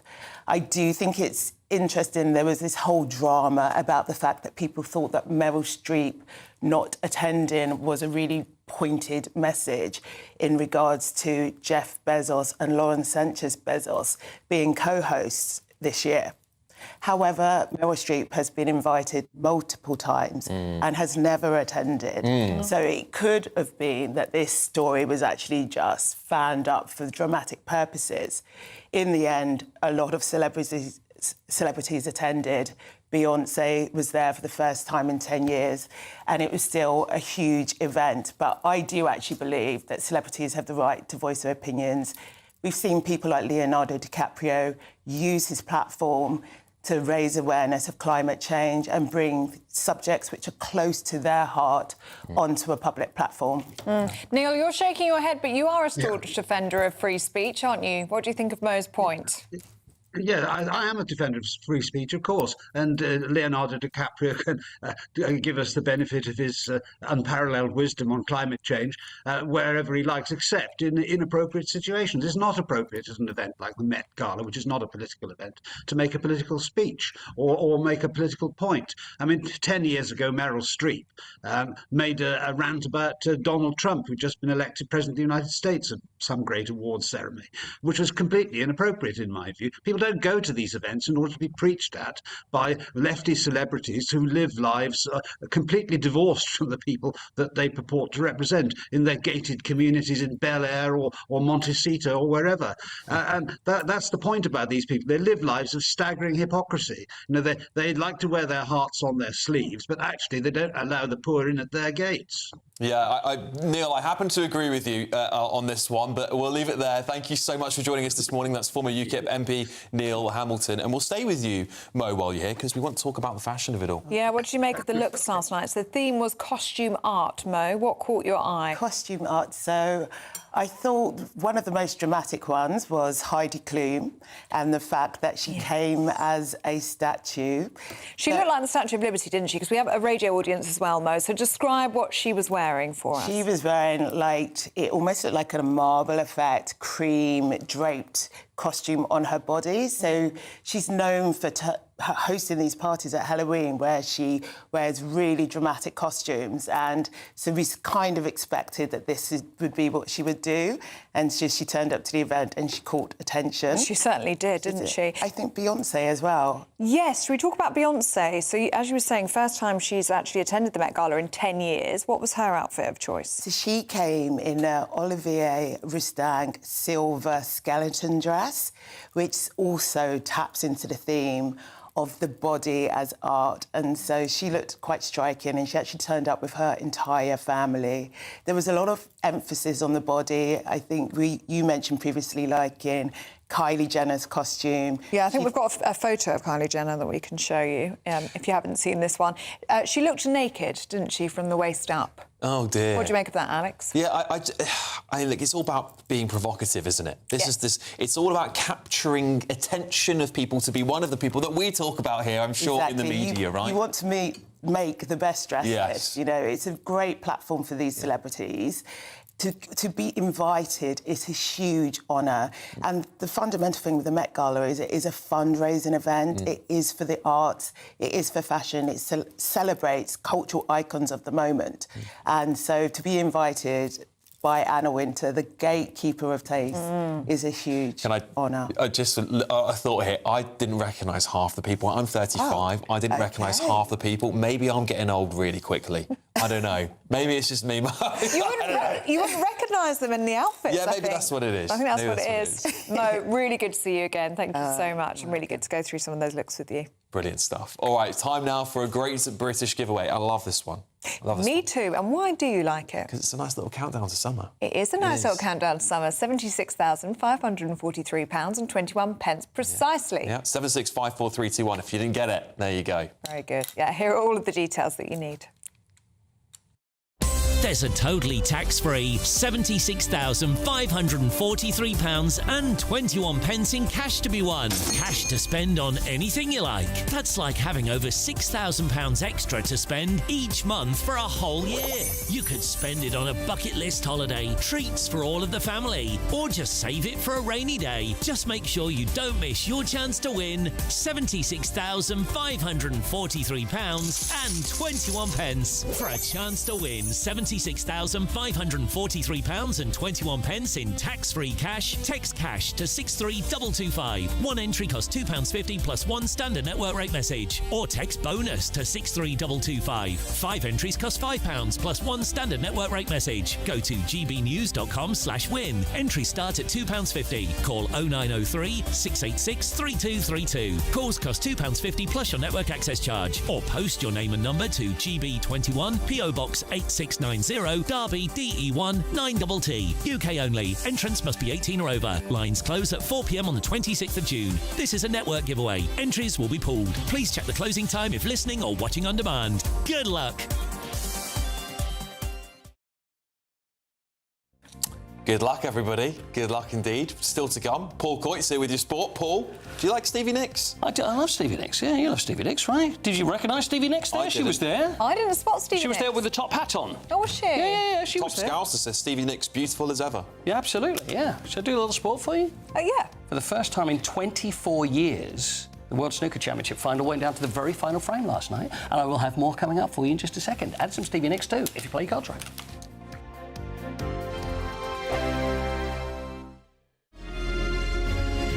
Thank you, Britain, for the thousands of you who are becoming friends of GB News each and every week.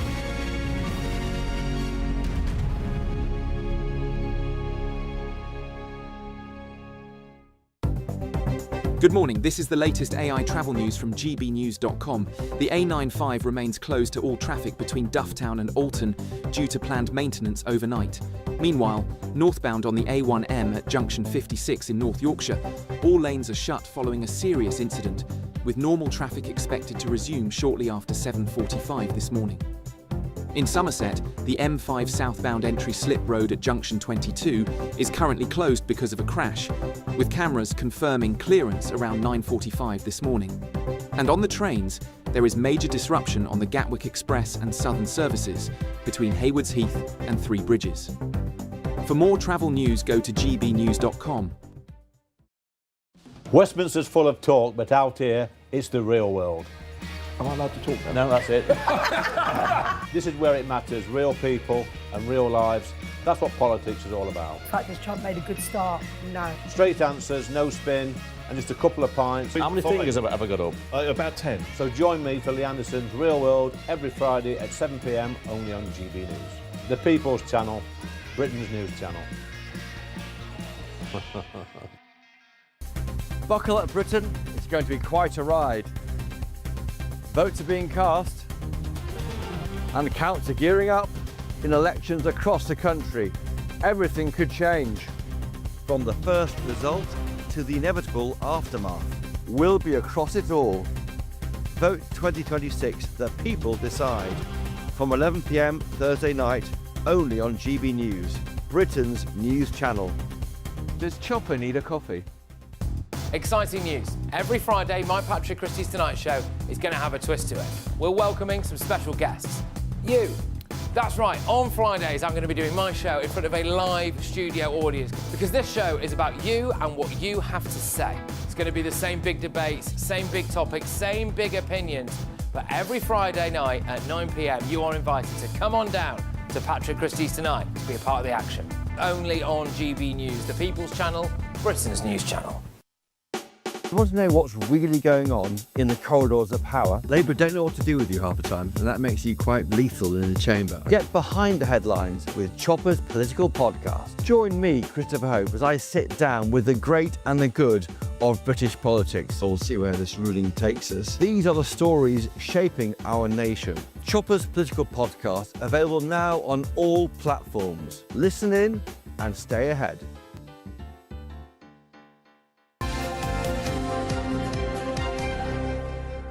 Welcome back. It's sports time. Paul Coates here with us. I've got a question for you. Oh, go on. Have Manchester City blown the Premier League? What do you think? Is it too soon to say? Is it Manchester City have blown it or Arsenal have just done well? Well, Arsenal have done well, but Manchester City drew 3-3 with Everton last night. They were 1-0 up, and then 3 goals Everton score in the space of 13 minutes. Then Man City make a little comeback and then score right at the very, very end, 97th minute, so they get a point. But I have a feeling that maybe they have played. Do you get complacent at the top? No. No. I don't think so. Not at this point. We can relate to that. There's a lot of pleasure. Do you get complacent at the bottom? At the bottom. Do you? Ask me about the bottom. Well, yeah. I'm certainly not complacent there. No. Don't get complacent. Look, they're 5 points behind Arsenal. There's 4 games. Well, they've got a game in hand, which is not necessarily a one game. So 5 points behind Arsenal, 4 games to play. Arsenal have got 3 games left. Arsenal have got West Ham away. They've got Burnley at home, and they've got Crystal Palace away. It's going to be a little tough, I think, for Manchester City. They've got to win every game. Are Arsenal going to slip up? Are they? Aren't they? We'll have to see. I think it's excitement this year. You know what? You're absolutely right. It is exciting. Nobody's running away with it, so it keeps it right the way down to the wire. Yeah, I like that. Chelsea and Nottingham Forest. Now, Nottingham Forest, it's like their second string. Thrash Chelsea. Chelsea are awful at the moment. This is the first time they've lost 4 games in the league at home since 1978. Now, their 4th straight loss at the Bridge. Nottingham Forest, and also nobody's complained, by the way, about the fact that Nottingham Forest put a second string out. Nobody complained like that, like they did about Aston Villa when they played Spurs. Oh, no. But Aston Villa is different because Spurs are Spurs. Now, there's no complaints there, but there were 2 nasty head injuries.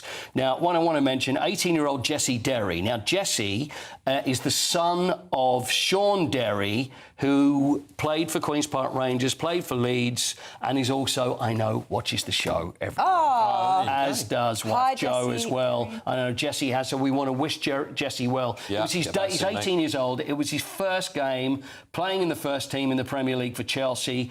Head injury, looks like he got knocked out, was taken off, so really worrying for everybody, but I believe that he's OK, so we wish Jesse the very best. And Morgan Gibbs-White also was another one, and he had a nasty injury as well with Robert Sanchez, the guy. I don't think we got a picture of this. There we have a look at that. Now, look how nasty that looks. That does look nasty. All these head injuries, and there's the little picture that Morgan Gibbs-White put on Instagram afterwards. I mean, look at those stitches across their head. I mean, thumbs up, but blimey. At least he's got a smile on his face still. I don't know whether it's a smile or a grimace, to be honest. Give us a smile. It does look more like a grimace. I'm not surprised, but anyway, a very good win for Nottingham Forest. Hearts beat Rangers at Tynecastle, which keeps the Scottish Premier League also, which is really going down to the wire. Now, nobody apart from Rangers or Celtic have won the Scottish Premier League in 41 years. It's 66 years since Hearts last won it. 3 games to go there as well. And in the World Snooker Championship final, first final to go to the last frame since 2002, Wu Yiza beat our friend Sean Murphy 18-17. Went right down to the wire, that one. Brilliant. Oh, well done, Wu. Well done, Wu. There he is. And by the way, you know about the boos, I said that earlier. People thought that there were boos. They were just going, woo. Woo. And at Bruce Springsteen concert, what do? Bruce. They're booing him. And also Luke Donald when he's playing golf. What do they shout? Luke. So whenever you hear that, it's not a boo, it's just the name. Yeah, so very that's good. all it was. I'm Everything glad was you've fine. explained that, because Yeah. it would very easily get misconstrued. Yeah, I always get booed towards me, and I'm thinking, but my name isn't like Bruce, so it must be Paul. Bruce.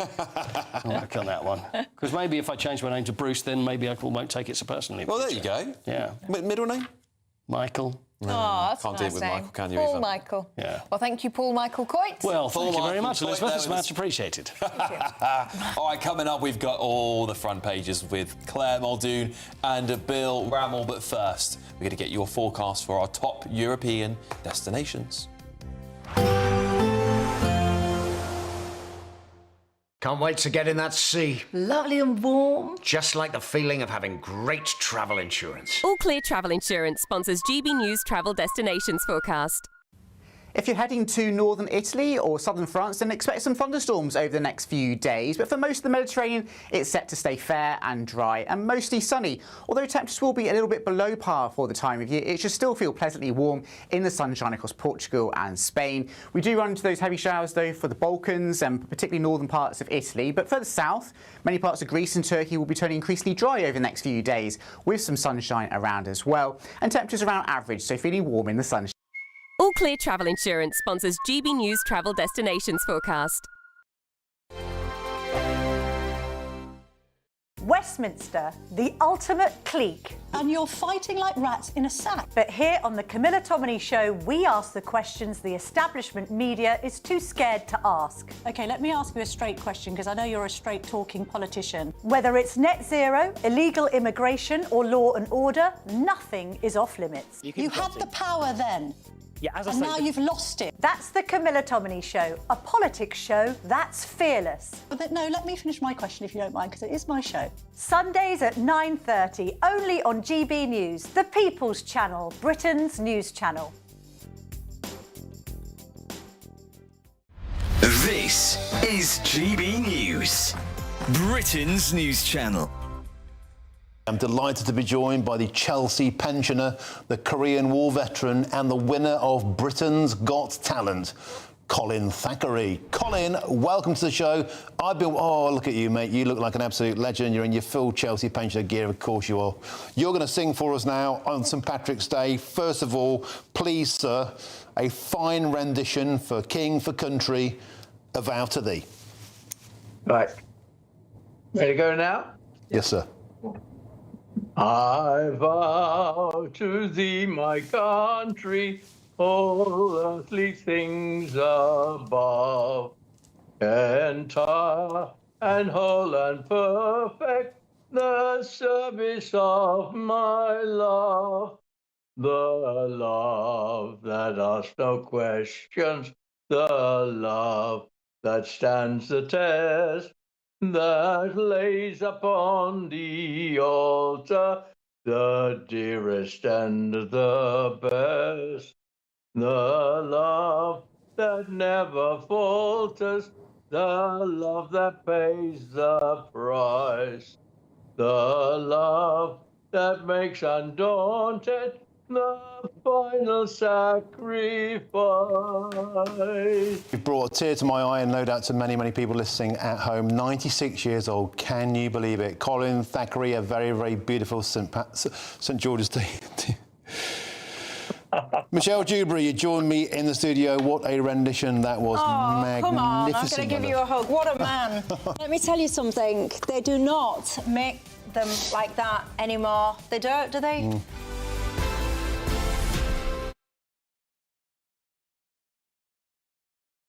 Britain deserves a newsroom that puts the facts and your voice first. Well, and that's what you get on GB News. Lively debates, lively conversation. And we're not afraid to hold power to account. And each other. So join me, Andrew Pierce. And me, Miriam Gates, for Britain's Newsroom, weekdays from 9:30 on GB News. Welcome back, everybody. We've got your papers here, and Claire Muldoon and Bill Bramall are talking to us about what's happening. Claire, Madeleine McCann, she's back. Not she, but the case itself is back in the press again. Because it would have been, what, her 20th, 19 years or 20 years from when she first disappeared, and we don't know anything else about it. Christian Buchner, by all accounts and purposes, is a despicable man, but we might think that the Met might have enough evidence to push the threshold to bring it to the CPS to get the court case done.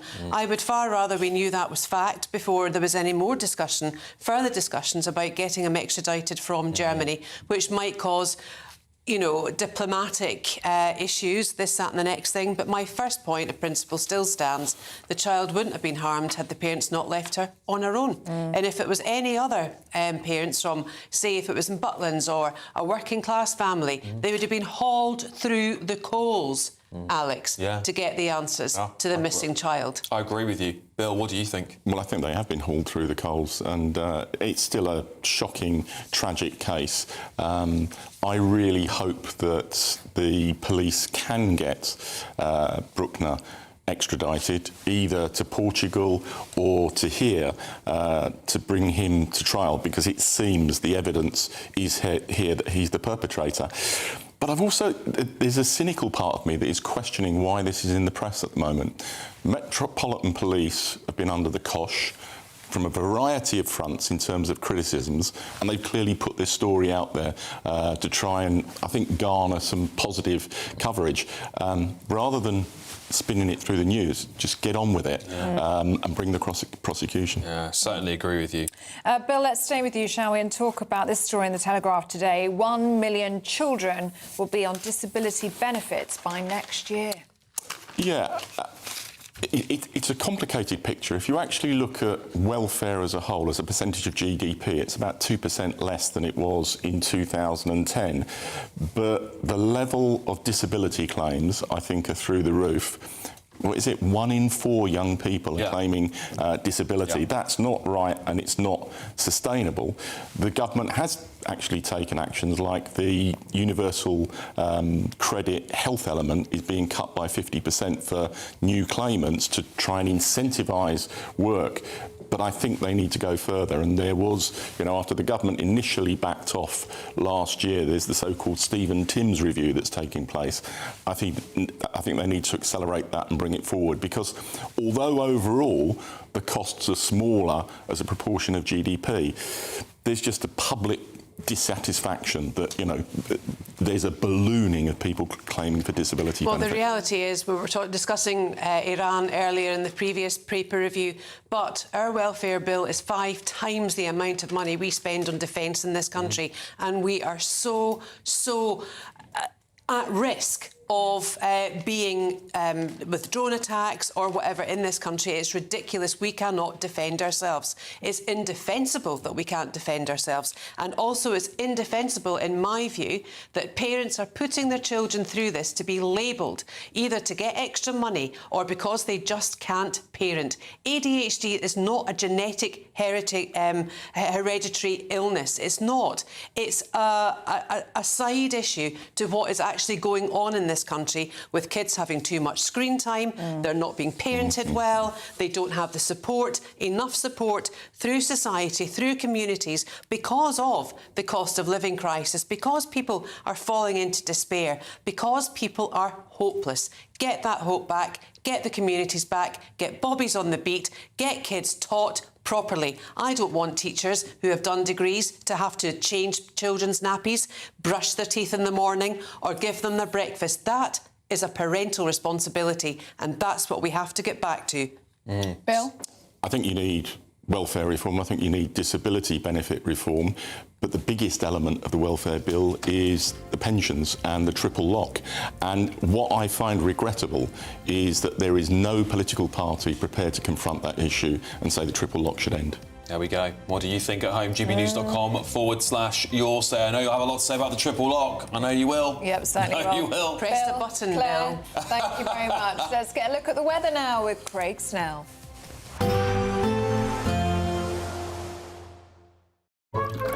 Warm and cosy, with a chance of zero visibility. Boxed Boilers sponsors the weather on GB News. Hello there, welcome to your latest GB News weather forecast.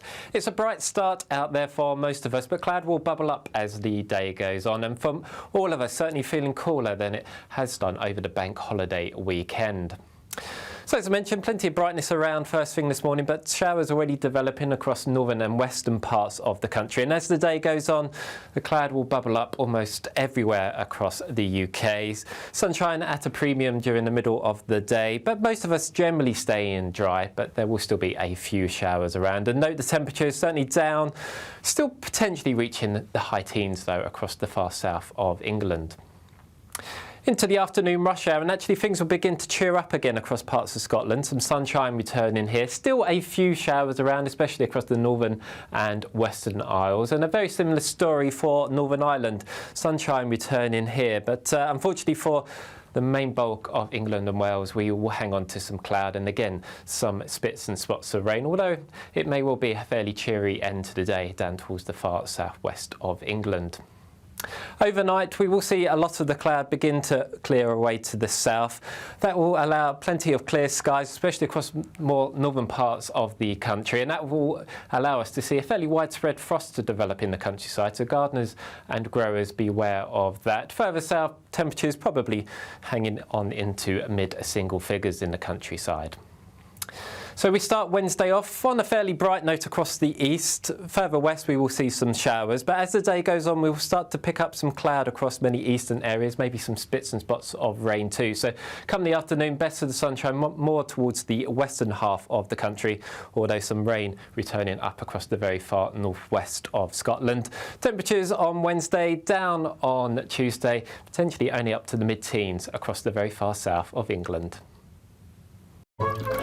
Warm and cosy, with a chance of zero visibility. Boxed Boilers sponsors the weather on GB News.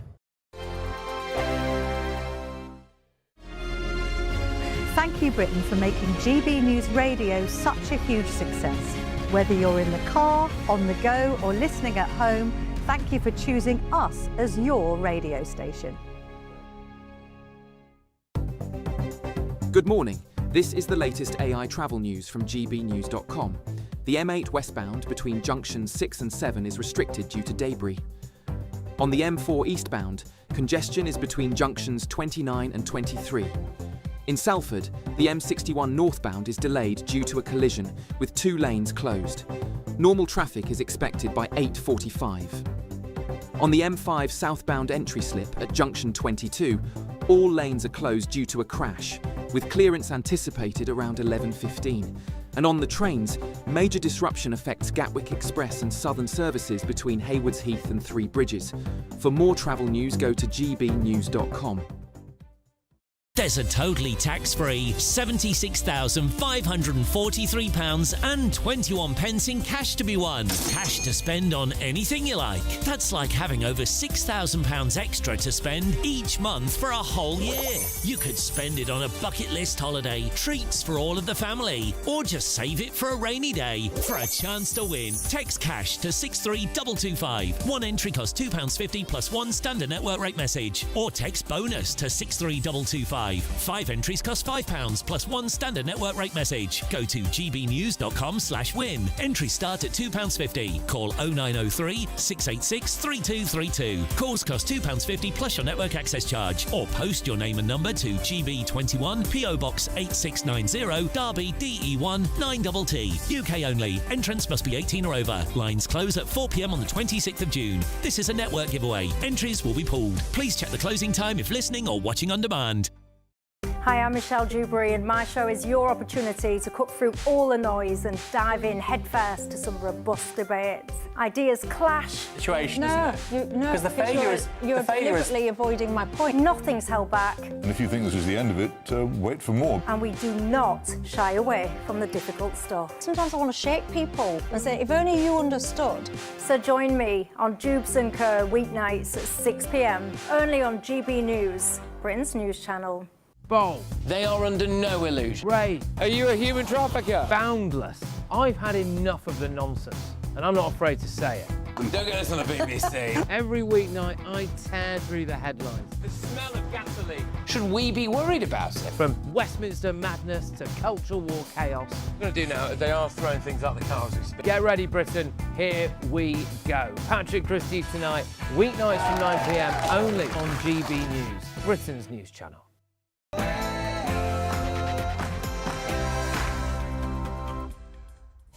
Good morning. A dramatic development in the Madeleine McCann case. Yes, this is police race to bring the prime suspect, Christian Bruckner, to Britain to stand trial. Yes, nearly 20 years on since Madeleine McCann's disappearance, detectives are building a case for abduction and murder. But legal hurdles could spark a diplomatic row with Germany over whether or not Christian Bruckner could be extradited to Britain. And with the anniversary looming and pressure mounting, could this finally be the moment the case reaches court? Elsewhere today, one more small boat and arrivals will hit a grim milestone of 200,000. It's after 800 people made the journey this bank holiday weekend. When challenged on the matter, Housing Secretary Steve Reed blamed the previous Conservative government. They like to pretend they're holier than thou on this issue. When their MPs were in government, they got it badly wrong and the crisis ran out of control. We are getting a grip on it. Is it fast enough? We want to go faster. And a major escalation in the Strait of Hormuz as the United States destroys Iranian boats and intercepts missiles after launching a new operation to reopen the critical waterway. A moment of honour and remembrance as World War II veterans head to the Netherlands to lead Liberation Day commemorations. Well, there might be a bunch of London black cabs behind me, but I can assure you we are in the Netherlands. These cabs bringing over the 11 World War II veterans here today for celebrations. There's 100,000 people expected to be lining the streets for a parade later on. And in sport this morning, well, it's advantage to Arsenal in the title race as Manchester City draw 3-3 at Everton. After going to the final frame, 22-year-old Wu Yiza is the new world snooker champion, and the London Marathon has set a new record for next year. And sadly, Britain's pubs are disappearing fast, with 2 shutting every day as rising costs and falling trade hits the industry. We'll speak to a landlord very shortly. Good morning. It's a bright start out there, but cloud will bubble up as the day goes on with some cooler weather also on its way. Find out all the weather details with me a little later. Good morning, it's just gone 8 o'clock. I'm Ellie Costello. And I'm Alex Armstrong, and this is GB News Breakfast.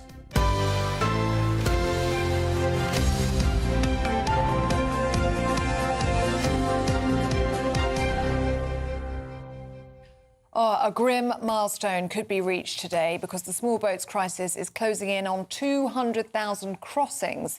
It's after 800 people arrived this weekend. Yeah, it's not good, is it? And the milestone ramps up pressure on the Prime Minister, Sir Keir Starmer, with critics claiming Labour has lost control of the borders. Well, joining us now is Shadow Secretary of State for Business and Trade, Andrew Griffith. Very good morning to you, Mr. Griffith. We just had the government on. We put this to them, this grim milestone. We asked them if they'd lost control of the borders, and they said they're actually working hard to deport people. They blame the previous Conservative government. They say they're closing your asylum hotels.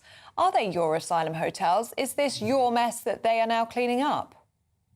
No, absolutely not. And it's an absolute shocker, the state that the government's presided over on this. There's a key difference here, which is when we were in government trying to tackle this issue, night after night, the Labour Party in both houses of Parliament, bishops, the BBC, everybody was opposed to us. Now, the difference now is we've said we would support them if they want to leave the ECHR and allow us to properly get to grips with this issue, something that we tried to do that they frustrated. If they want to go back to offshore processing, as other EU countries, you know, their new friends in the EU are seeking to do, then we would support them. We have a clear plan to stop this. We would leave the ECHR. We would return those who come here illegally. But the government got elected on the premise that they had a plan, and they've presided over the fastest ever rate of people coming to this country illegally. Yeah, but it's not entirely fair to take the blame away from yourselves, is it, Mr Griffiths? Because, of course, under your watch, under the Conservative Party's watch, tens of thousands of illegal migrants came in and not a single one was deported. At least the government can say let alone it being a terrible number, 7,000 of them have gone back. At least some have gone back. And you could also argue that Shabana Mahmood's done more as Home Secretary than any Conservative Home Secretary in the previous administration. Is that a fair characterisation of the situation? No, it's not. The vast majority of those who've gone back have been paid to do so and done so voluntarily. That's partly a function of time. They've been here a while. And that key difference is that, as I say, we support the government when it wants to take tough measures. When we were in government, not only were the arrivals at a slower rate, but every single aspect, whether it was the courts, the legal system, Labour, lefty lawyers, all of them were trying to frustrate the actions that we were willing to take. There's a key difference. And yet the government still presides over a large increase because they just won't take the action that is necessary. We have a clear plan to protect our borders, stop the arrivals and return those who've come here illegally. And they've just been pledging a further £1.5 million to help to protect Jewish communities, to help to tackle anti-Semitism. This is on top of the £25 million which was announced just last week to boost police patrols. Do you welcome this additional funding? And does it go far enough to tackle anti-Semitism in this country? Well, we don't think the government is going far enough. I mean, the Jewish community, like anyone, they don't want to live their lives behind bars. They don't want to have special police for their schools, their synagogues, their businesses. They want to be protected by the full force of the law. And when we see these repeated protests creating a hostile environment for British Jews, some of the acts of violence that have been perpetrated, we don't think the government is going far enough. It's not just about spending taxpayers' money. Of course, if protection is needed, that needs to be provided. But it's much more upstream of that. It's a culture that simply does not tolerate anti-Semitism, just like it wouldn't tolerate racism or persecution for any other minority. I have to say, there's been a lot of praise for Kemi Badenoch's moments yesterday with a protester. We have seen a lot of praise from our viewers come in on that, so pass that along to her if you don't mind. But today you are talking about a toxic combination of an EU reset and accelerating deindustrialisation due to net zero. Is part of that a failure to deliver Brexit under the previous government, Andrew? No, look, I think Brexit was always going to be a long-term project. There's some really important things that Brexit delivered. The first, of course, is the ability to make our own laws. Our own parliament is once again sovereign in a way that the Canadian parliament or the Japanese parliament is able to make its own rules.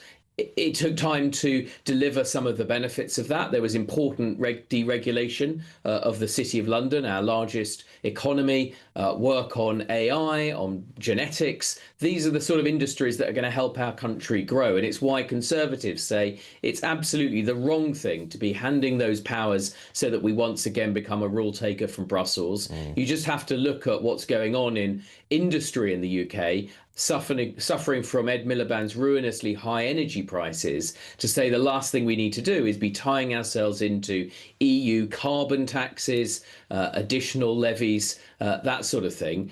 You know, actually, we need a government that is on the side of growth, that's willing to take the radical action, cut red tape, make taxes simpler, and radically lower energy costs. And this government's going completely the wrong direction, and their EU friends would just bind their hands. So what would you do differently?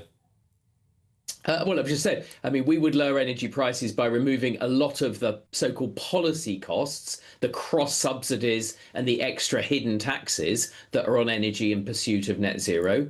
We would have a very different approach to piling red tape onto businesses. You saw that with something like the 330-page Employment Rights Act, Labour's bill for unemployment, that Conservatives led the opposition to oppose. And we have said we would repeal every one of its job-destroying underlying measures when we get into office. And when we need a simpler tax system. Many of your viewers will be suffering from the so-called making tax difficult. That's not a government that is on the side of entrepreneurs, small businesses, landlords, trying to do the right thing, trying to help get this economy growing again. So there's a few things. There is much more. I could talk as Shadow Business Secretary about what we are going to do to have a proper pro-enterprise, pro-risk-taking, pro-wealth creating government in this country again. And if we don't, we're all going to consign ourselves to a lower standard of living, and the UK is going to be less prosperous compared with other countries. But going back into the low or no growth EU is not the answer. And just finally, Mr Griffith, as Shadow Business Secretary, you must be alarmed, as we are, at this story on the front page of The Telegraph this morning. New stats out today showing that 2 pubs are closing every single day this year. What is this down to, and how do we save the Great British Pub? Well, what is it that Rachel Reeves has against the Great British Pub? Piling on more employment costs, jacking up national insurance, the business rates, which Conservatives have said we will abolish business rates for $250,000 of the smallest businesses. That is most pubs we would take out of business rates entirely. So they find themselves, the Great British Pub, find themselves right at the sharp end of almost every one of the government's policies. We would take a very, very different approach. We understand the importance. I understand in my rural constituency the importance of the Great British Pub. We have such good pubs here in West Sussex. I would urge people to come and discover them. But we need a government that's got the backs of business, not a government that attacks business. Thank you so much for joining us this morning. Andrew Griffith, Shadow Secretary of State for Business and Trade. Pleasure to have you on the programme as ever. Should we move on to our top story? Yes, let's, because the Metropolitan Police are seeking the prime suspect in the Madeleine McCann case, Christian Bruckner, to come to Britain to face trial. And it comes ahead of the 20th anniversary of Madeleine McCann's disappearance next year. Well, the Telegraph is reporting this morning that Metropolitan Police detectives believe they have enough evidence for the Crown Prosecution Service to authorise charges into Madeleine McCann's alleged abduction and murder. Now, there's one thing that stands in their way, and that is the German constitution, which prevents the extradition of citizens to non-EU countries. Well, earlier we spoke to senior global reporter for the Mail Online, Nick Pisa. Yeah, look, I can understand people saying that because I think, as we mentioned earlier, £13 million has been given by the Home Office to Operation Grange. We should point out that as the years have passed, that amount of funding has diminished. This year they've been given just slightly short of £100,000, which is, when you think about it, in the greater scheme of things, is barely anything, really. I understand that it covers the cost of a detective chief inspector, a detective constable and one other member of staff. And primarily, it's not even sort of being out and about hunting for clues or looking for evidence. I gather it's sifting through paperwork and investigating possible leads that are worthy of checking out. We should mention, I suppose as well, that Christian Bruckner, let's have a focus on him. He is a convicted rapist. He's also a convicted paedophile, so he fits the description, or he fits the mould of the person that they're looking for. In 2020, huge fanfare, huge massive press conference by the German authorities naming him as their prime suspect for the abduction and murder of Madeleine McCann. But since then, what have we had? 6 years down the line, we've had no charges against him. And in fact, Christian Bruckner was put on trial 2 years or so ago now in Germany for unrelated sexual offences that took place in the Algarve at the time that Madeleine disappeared. And he was acquitted of that, and then he was eventually, as we know, in September 2025, released. We know also that Scotland Yard did contact him, or they wrote to him asking him for help in their investigation, but he refused that. And just to give a little bit more background, Scotland Yard have known about Christian Bruckner since about 2008, when they were tipped off by him about his name by a German, another German convict, another German criminal who knew Christian Bruckner well and who rang them and contacted them and said, look, you need to take a look at Christian Bruckner. And we know that the Scotland Yard detectives flew out to Athens, where this guy was living at the time, and interviewed him at great length. Yeah. And it's from there that name, Christian Bruckner, was then given to the German authorities who have been conducting their investigation into him. Yes, moving on though, 11 British World War II veterans are being honoured in the Netherlands today as the Dutch indeed thank them for helping to liberate their country from Nazi occupation. Yes, 100,000 people are expected to line the streets for the main commemoration today. Well, Will Godley, our GB News reporter, joins us live this morning in central Netherlands. Very good morning to you, Will. And we hear that these veterans are going to receive a hero's welcome today.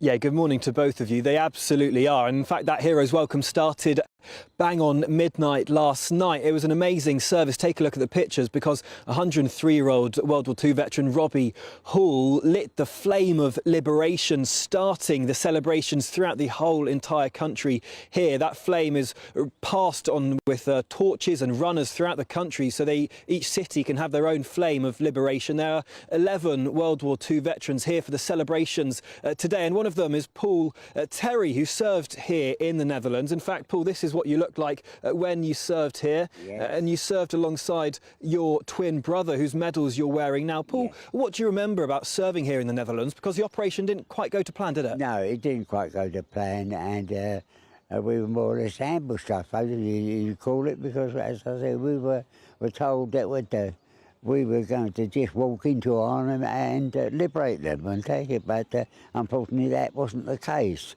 I don't know where the cock-up happened, but when we arrived there, there were also the German Panzer Division, which is a tank division, and there the trouble started, and it was rather nasty from there on.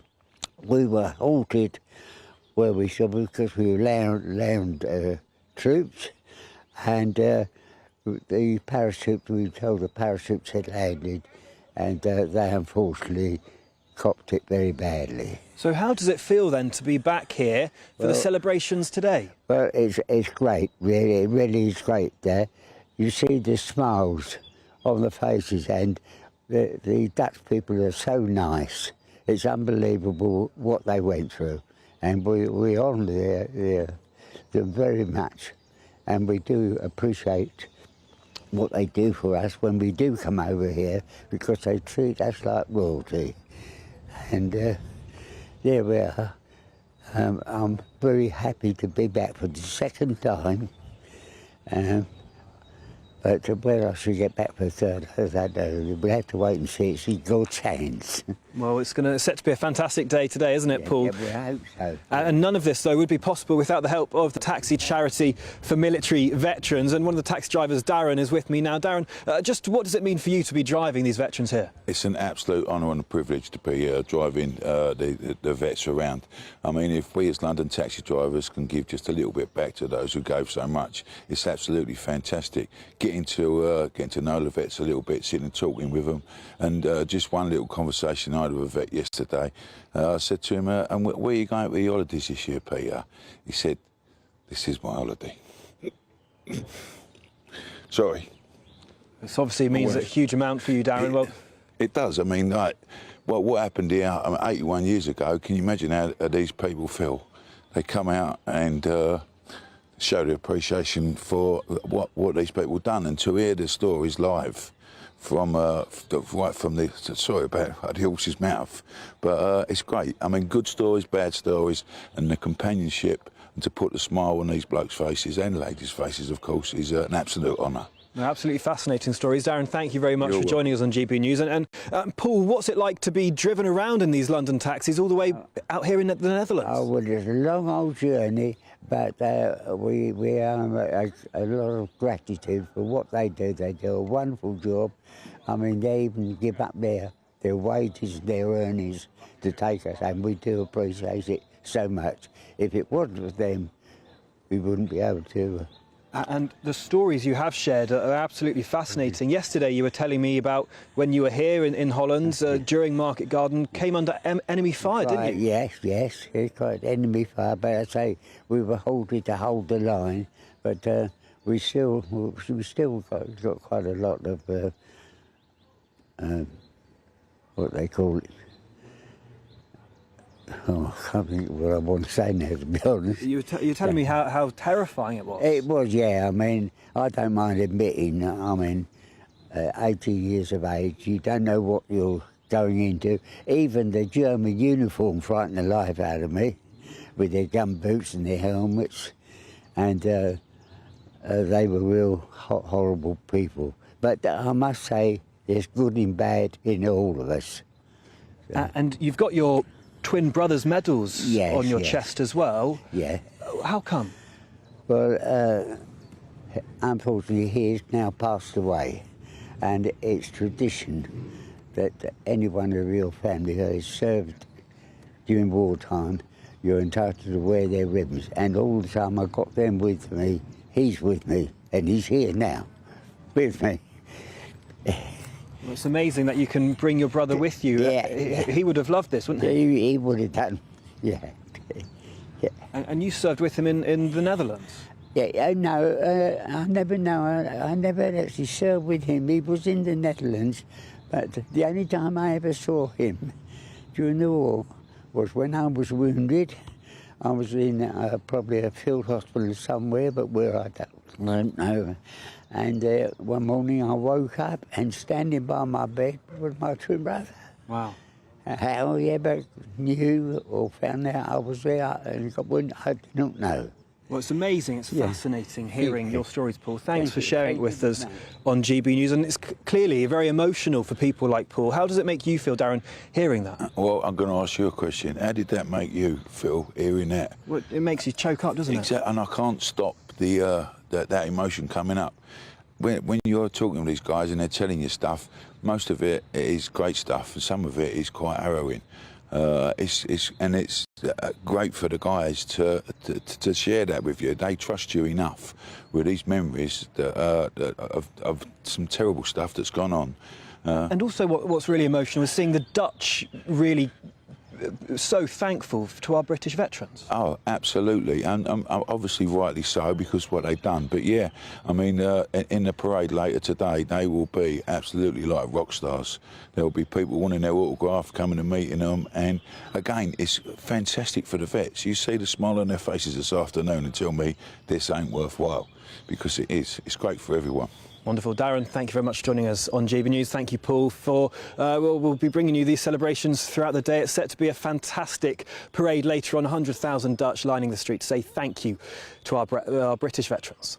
Will, thanks so much for being there. It's such an important day. It really is brilliant stuff. Thank you so much, Will, and send our best. I wish we could do a whole programme on that. I really do. Will, thank you so much. And Paul, Terry, thank you for your service. Thank you to your twin brother and all of the brave men that you say you served alongside. And you can see, can't you, the power of the veterans and their testimony. You can see Darren there, a member of the Veterans Taxi Charity. Yeah. So moved, being trusted with their stories. It's just... a generation that we will not see again, in my opinion. The greatest generation, yeah. Glenn says, and you all say, very well done for your service. Well done to the taxi driver. Love your generosity. Awesome work. True heroes. Yeah. Leslie, what a wonderful veteran. Bless him. I think we're all choked up listening to Paul Terry there talking about his twin brother. Stephanie says, God bless these veterans. What a fantastic day for them. They need to be remembered. They do, and they need to be honoured. And I'm 100%. so glad that's happening today. Now more so than ever, because there's so few of them left. And it's 11 British vets. I know. It's crazy, isn't it? Well, there we go. Keep your views coming in on such an important occasion, and thank you to the Dutch for doing things like that as well. I think it's just such a beautiful thing to do. It's very moving, isn't it? Yeah. Let's get a check on the weather now, shall we? We should, yeah.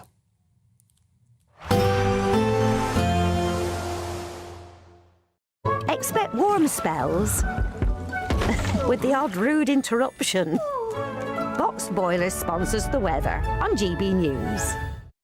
Hello there, welcome to your latest GB News weather forecast. It's a bright start out there for most of us, but cloud will bubble up as the day goes on, and for all of us, certainly feeling cooler than it has done over the bank holiday weekend. So as I mentioned, plenty of brightness around first thing this morning, but showers already developing across northern and western parts of the country. And as the day goes on, the cloud will bubble up almost everywhere across the UK. Sunshine at a premium during the middle of the day, but most of us generally stay in dry, but there will still be a few showers around. And note the temperature is certainly down, still potentially reaching the high teens though across the far south of England. Into the afternoon rush hour, and actually things will begin to cheer up again across parts of Scotland. Some sunshine returning here. Still a few showers around, especially across the Northern and Western Isles. And a very similar story for Northern Ireland. Sunshine returning here, but unfortunately for the main bulk of England and Wales, we will hang on to some cloud and again some spits and spots of rain, although it may well be a fairly cheery end to the day down towards the far southwest of England.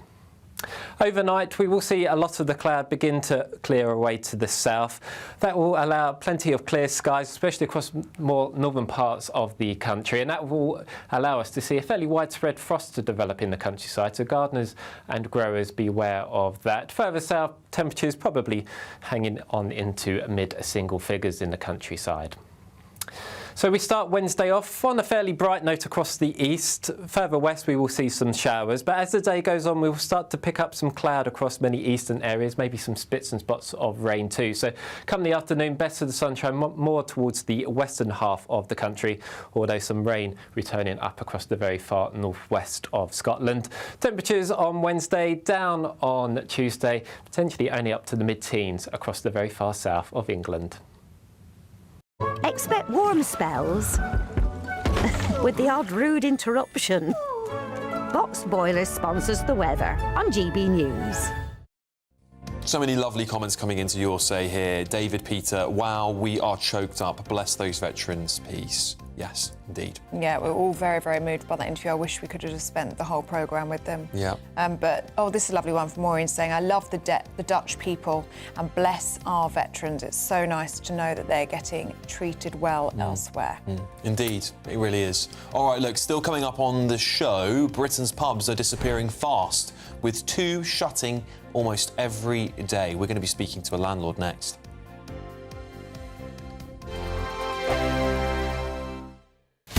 Breaking news, live updates, stories that matter. From the heart of the GB Newsroom to every corner of Britain, with our team of dedicated journalists across the UK. GB News bulletins are there to deliver the latest news that matters to you. Bulletins on GB News, the People's Channel, Britain's news channel. Exciting news. Every Friday, my Patrick Christie's Tonight Show is going to have a twist to it. We're welcoming some special guests. You.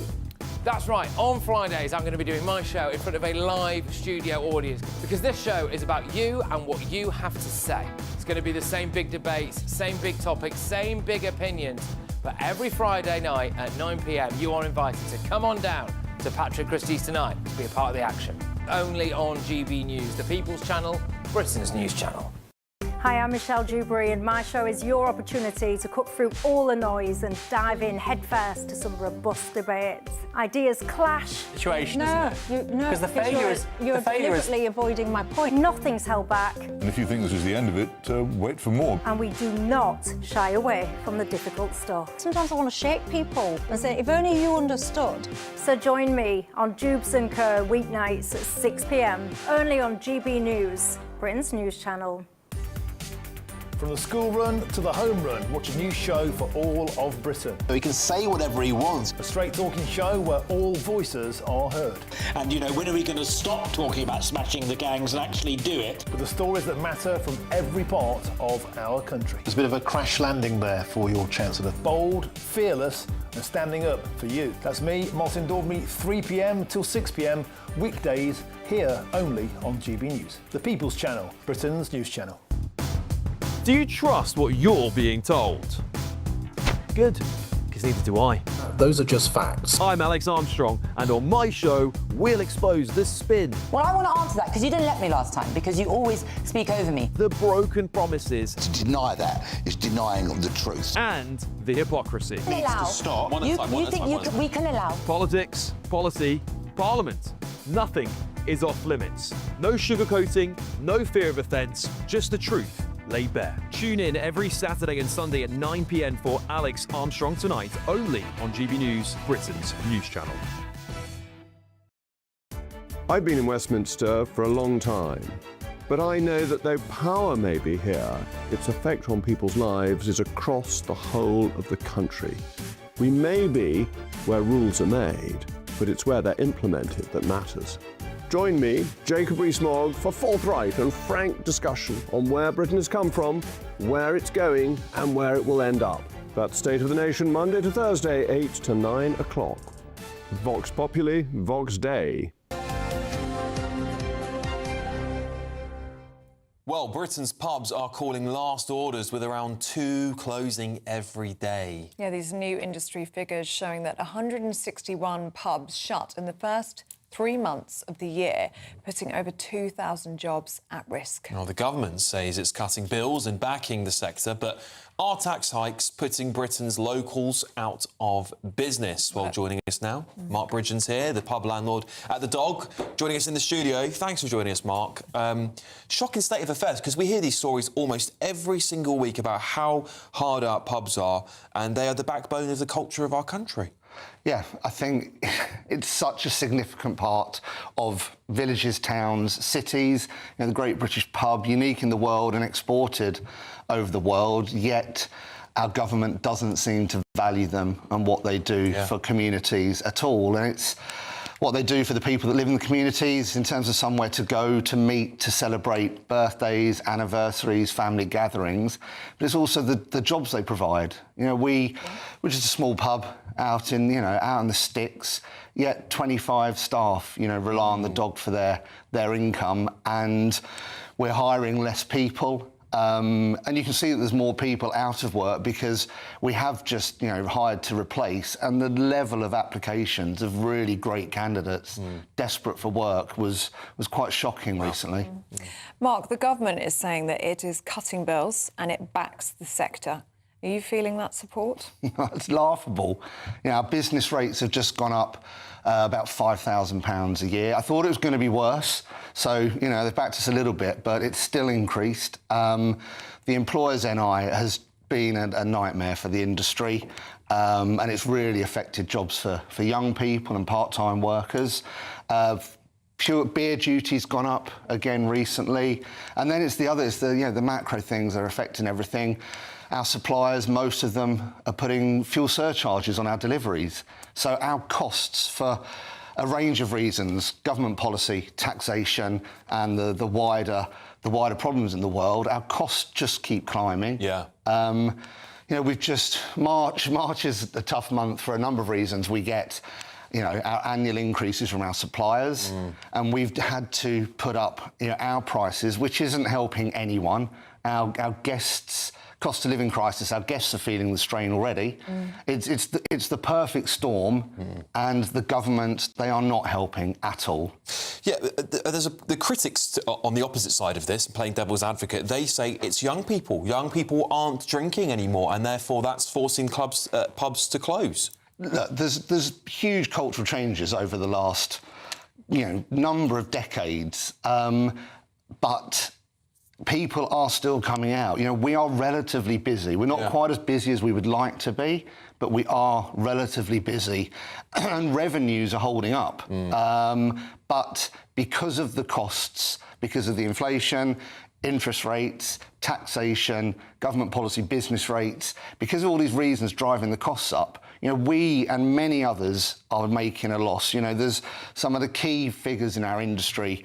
Tom Kerridge, for example, he's come out and said, that he can only keep his going because of his media career. He's, that pubs are running, hospitality businesses running at 110% cost over revenue. And that pretty much speaks for us as well. We are very busy, successful pub, a phenomenal product, is operating at a loss because of government policy and taxation. And what we need the government to hear us and to reduce the VAT to 10%. Well, Mark, good luck. We all support the pubs here at GB News. I know our viewers certainly do. We love the pub. We do indeed. And where is The Dog again? Wingham? It's just outside Canterbury in Kent. Just outside, right. If you are anywhere near Canterbury in Kent, head down to The Dog. Go see Mark. Support your local pub.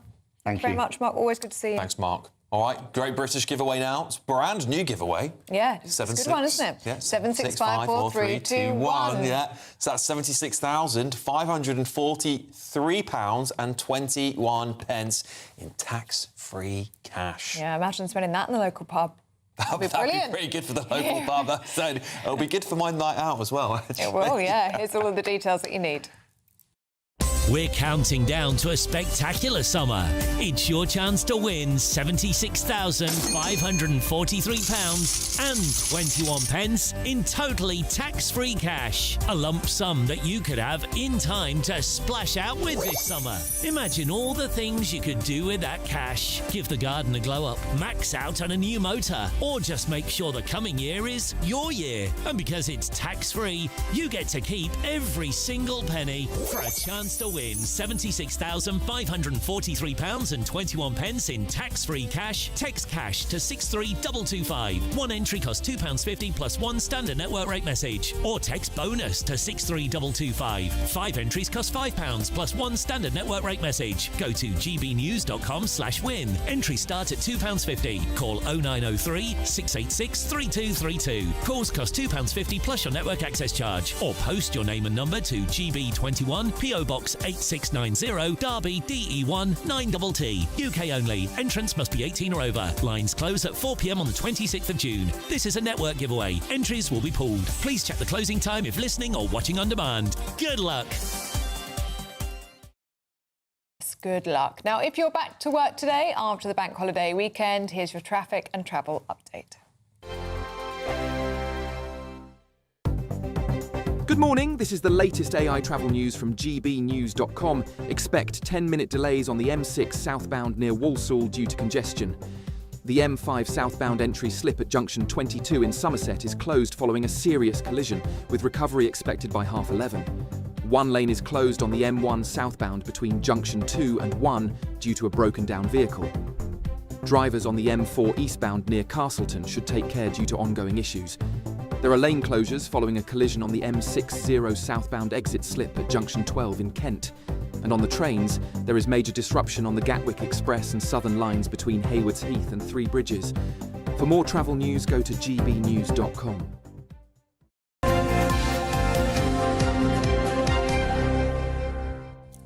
Right, still to come, Paul Michael Coy is in the room. That's what I like. Mr. Paul Listen, Paul Michael Coy. I've got some serious business to attend to here. Manchester City slip up at Everton, which basically means that the Premier League is now Arsenal's to lose with just 3 games to go, and obviously I wish them my best. Moral of the week. Back to you. At GB News, we love to hear from you, our loyal community. So drop us a line at gbnews.com/yoursay. There you can talk to each other and also to the presenters live on air.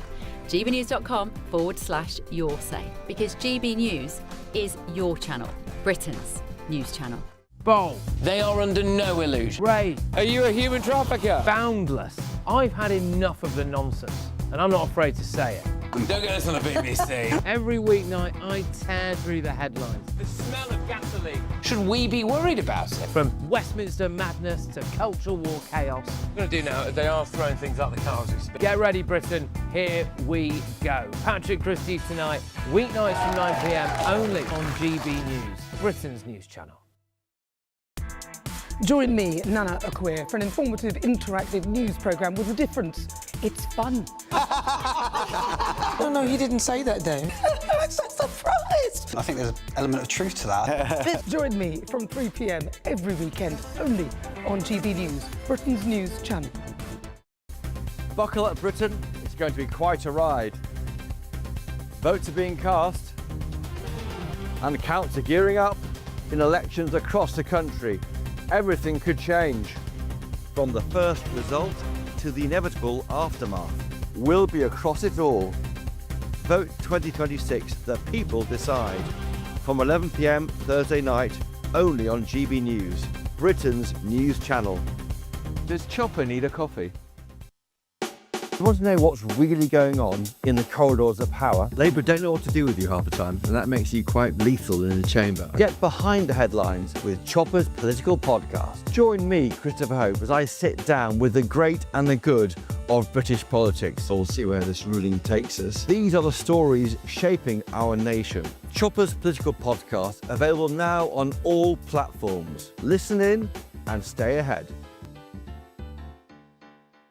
As soon as it hits 11 and the headlines come in, Late Edition brings you the breaking news from all the front pages. because the news is going to happen. So get a head start today. Patrick Christie's Tonight, Late Edition. Alex Armstrong Tonight, Late Edition. From 11 o'clock every night. Only on GB News, the People's Channel, Britain's news channel. Hi, I'm Michelle Dewberry, and my show is your opportunity to cut through all the noise and dive in headfirst to some robust debates. Ideas clash. Situation, No, isn't it? Because the failure is... You're the failure is... deliberately avoiding my point. Nothing's held back, And if you think this is the end of it, wait for more. and we do not shy away from the difficult stuff. Sometimes I want to shake people and say, if only you understood. So join me on Jubes & Co. weeknights at 6 p.m. only on GB News, Britain's news channel. Welcome back at Sports Time. Paul Michael Coit is here with us. What can you tell us about Arsenal? Well, LMA. LMA. Everton 3, Manchester City 3. I mean, the main thing is not about Everton, it's probably more about Manchester City, and it's more about Arsenal, because it means that Arsenal are now ahead in the race to win the Premier League, and they now... It's in their hands, basically. Yeah. It's in. You didn't want to say hands. it, did you? It's in their hands. And they play tonight as well in the Champions League. I mean, it's a very exciting time for Arsenal fans. So they're playing Atletico Madrid. That's at the Emirates tonight. So should they do that, then they're through to the final, and things are very much hotting up for Arsenal right now. Your prediction for the game? I think they will win. I think they will win the semi-final, but I think they're going to struggle against the winners of PSG and Bayern Munich, which is tomorrow, by the way. But... as someone much wiser than me said, each game as it comes. That's what they say in sport. World Snooker Championship final, by the way, I mean, that was a humdinger. It was a doozy of a game. And that's a phrase I've never, ever used in any sport. First time it's gone to the deciding frame since 2002. Sean Murphy, friend of ours, lost to Wu Yiza. There's Wu Yiza there from China, although he's lived in Sheffield since he was 16, 22 now. Came over to concentrate on his snooker because they were saying he's a snooker prodigy, and lived in a small flat with his father, and then he got knocked out in the first 2 times he's tried in the World Championship, and now he is the champion. So well done to Wu. Winner gets £500,000, runner-up £200,000, which may sound like a lot, but when you look at other sports, you're like $3 million if you win Wimbledon, $2 million if you win the Open Golf. But audience sizes, though, isn't it? That's what it's all about. Advertising. Supply and demand, Alex. Supply and demand. That's what it is. Talking of which, London Marathon. We've only just had our London Marathon here the other week, but next year's already, all the applications are in for next year's London Marathon. Now, it may be across a weekend, because Hugh Brazier was saying it may be on the Saturday and Sunday. Right. I mean, just have a guess. I mean, I know this is really hard to try and work out, but if you think of how many people applied to be in the London Marathon. So this is a very difficult event, obviously. 26.2 miles. And how many people in this country applied, or around the world, to actually be in the marathon? A million. Yeah, I think that's about right, yeah. It's a good guess. 1 million. It's a record. 1,338,544 people applied. It's going to be about 60,000 places if it's on one day. Right. Wow. And obviously double if they do it on the Sunday as well. But they'll find... And if you have applied, you'll find out in July. Finally, I have a few birthdays. We've got time for a quick sporting birthdays. Sporting birthdays. First one, then, please. We have... it's Arena Sabalenka. World number 1, 2-time Australian Open, 2-time US Open, 3-time Wimbledon semi-finalist. Never won here.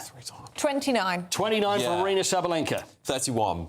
28. Oh, do you know what? Very close. I was going to say 28 and I just backtracked off But of you know it. the amazing thing? She has the same birthday, although a different year, to Carlos Alcaraz. Wow. Oh, it's a tennis great's birthday. It really is a tennis great's birthday. 2-time Wimbledon champion, 2-time French Open, 2-time US Open, and current Australian Open champion. What a player he is. He's so young. I'm going to say he's older, though. Well, if you think of all those things he's won, don't be fooled by that, because he's very young. I'm going to say 31. Oh, no, I'm going to say 27. Much younger, both go again. 24. 23? He's 23. He's you 23. Are kidding. All that, and he's still only 23. Wow, he's going to have a big career still ahead of him. Another quick one? Yeah. OK. Rowing legend and former husband of... Is it Nana that was married to him? Who was it that was married to James Cracknell? I'm just kidding. Right, so... James Cracknell, 2-time Olympic gold medalist. Bev's ex, how old is he today? Is that... Well, it's true, isn't it? They made beautiful children, I will say. You know, tell it like it is. So, how old is James Cracknell today? James Cracknell is 57 today. 57? 54. 54 is the right answer. Oh, well done. Well done. There we go. I think that'll do us, won't it? There we are. You are very We'll end on a high. You're very funny, you're very naughty. OK. Congratulations to I'll be Bev's ex. sending him a birthday card. Don't know whether Bev will. But there we are. But happy birthday to... James Cracknell. Thankfully, Bev's probably asleep right now. If she was here, there's no way I would do it. She's not very far away. She's in Henley. Anyway, should we move on? Still to come. Probably for the best. I'm dead. For the best. For the best. Let's get into the papers. We've got Claire Muldoon and Bill Rammell here to join us to talk through what's going on in the papers. But first... Here's the forecast across Europe. Dinner under the stars tonight? That reminds me of our travel insurance. You mean all clear skies? All Clear Travel Insurance sponsors GB News Travel Destinations Forecast. If you're heading to northern Italy or southern France, then expect some thunderstorms over the next few days. But for most of the Mediterranean, it's set to stay fair and dry and mostly sunny. Although temperatures will be a little bit below par for the time of year, it should still feel pleasantly warm in the sunshine across Portugal and Spain. We do run into those heavy showers, though, for the Balkans and particularly northern parts of Italy. But further south, many parts of Greece and Turkey will be turning increasingly dry over the next few days, with some sunshine around as well. And temperatures around average, so feeling warm in the sunshine. All Clear Travel Insurance sponsors GB News Travel Destinations Forecast.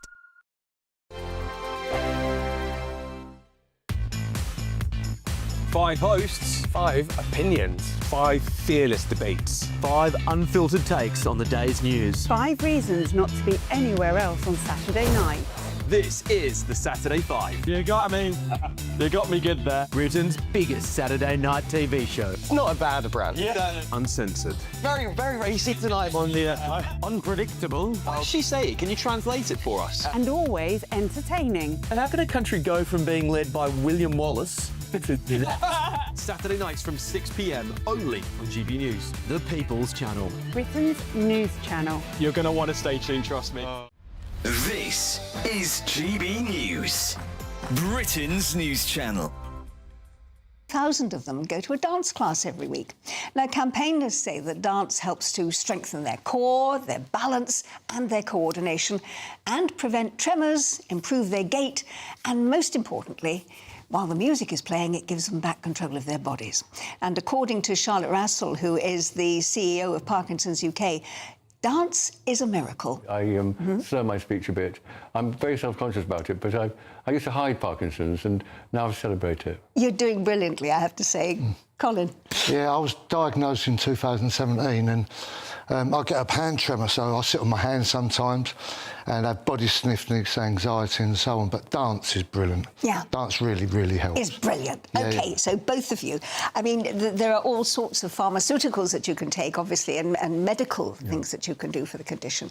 What made you, Colin, you have no background in dance at all, do you? No. What made you go to a dance class? A friend of mine who I used to box with who had Parkinson's recommended the English National Ballet Social Engagement Programme, and it's really good. So from that, I was recommended, and I went along, and I was a little bit sceptical. It's not, I've never danced before in a formal sense.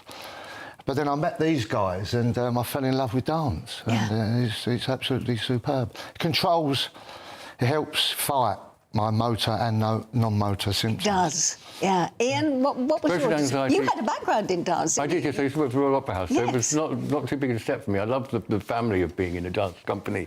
But for me, you asked about medicine. Dance is my medicine, it really is. I feel joy is my medicine, actually. And you don't feel joy very often. When you have Parkinson's, you feel depressed and anxious a lot because you don't have dopamine in your system. GB News, the People's Channel.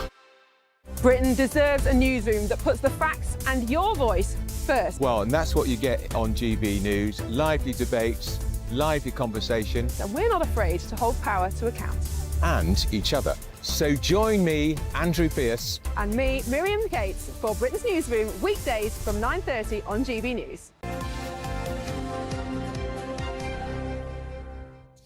Well, welcome back to Breakfast. It's 8:48. We're going through the papers this morning in the company of Claire Muldoon and Bill Rammell. Morning, you two. Morning. Claire, should we start with Tony Blair?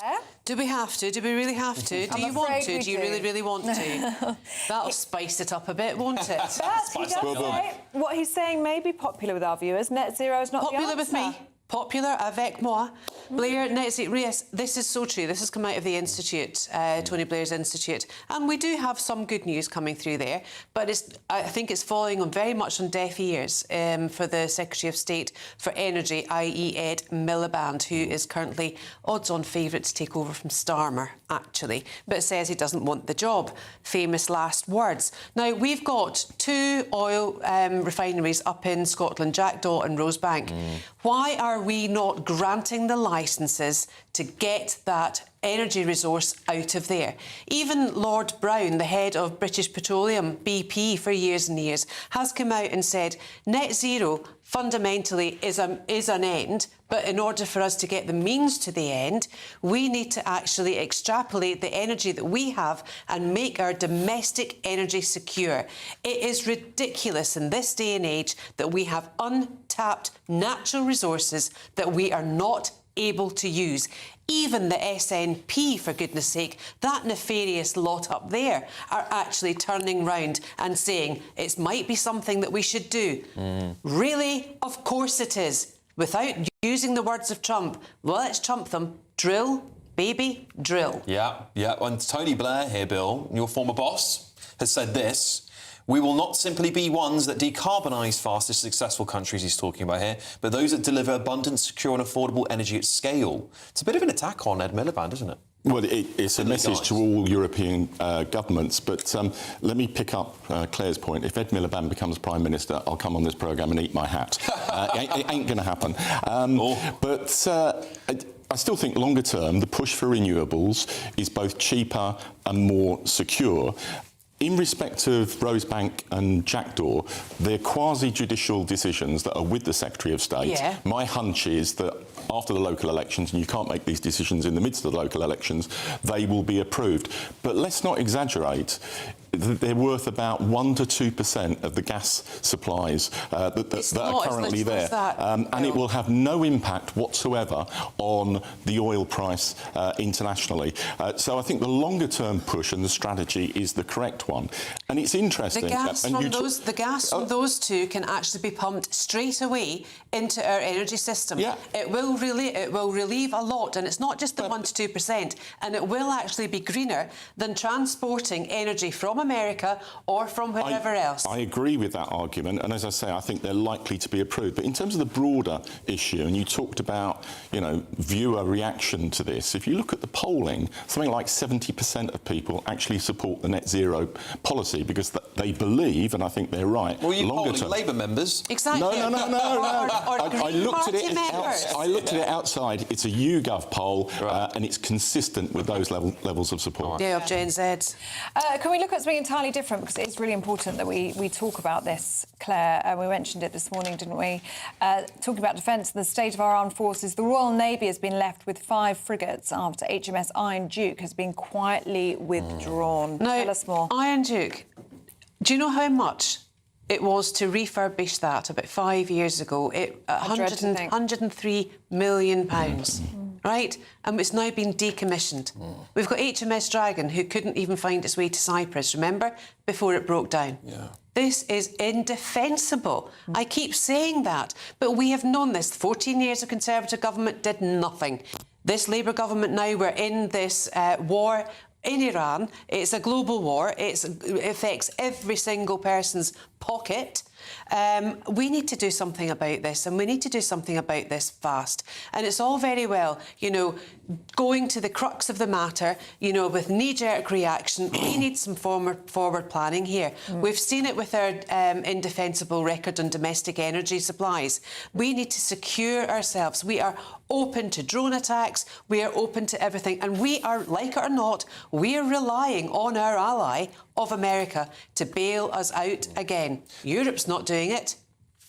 Bill?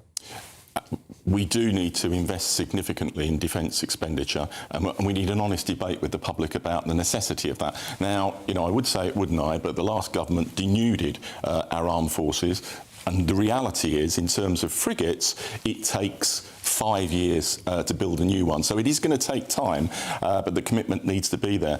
But there's also a serious question for the Ministry of Defence about procurement. You talked, Claire, rightly, about £103 million that's been blown in the wind, refurbishing a frigate that's now going to go and be decommissioned. And overall, the MOD's procurement track record, there's something like £40 billion wasted. And yes, I'm up for increased defence expenditure, but the military really need to get their act together. It's almost as if these public servants who are in charge of running the NHS and defence don't know how to buy anything. No. They couldn't run a bath. It's not civil servants. What people don't... Okay. Sorry, we've got to leave it there, unfortunately. Bill and Claire, thank you. Thank you for joining us. We'll be back in just a tick with loads more to come.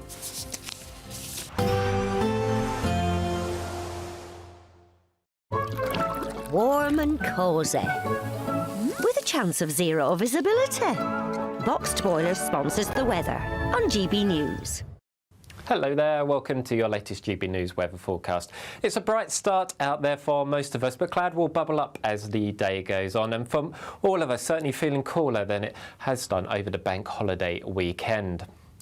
So as I mentioned, plenty of brightness around first thing this morning, but showers already developing across northern and western parts of the country. And as the day goes on, the cloud will bubble up almost everywhere across the UK. Sunshine at a premium during the middle of the day, but most of us generally stay in dry, but there will still be a few showers around. And note the temperature is certainly down, still potentially reaching the high teens though across the far south of England.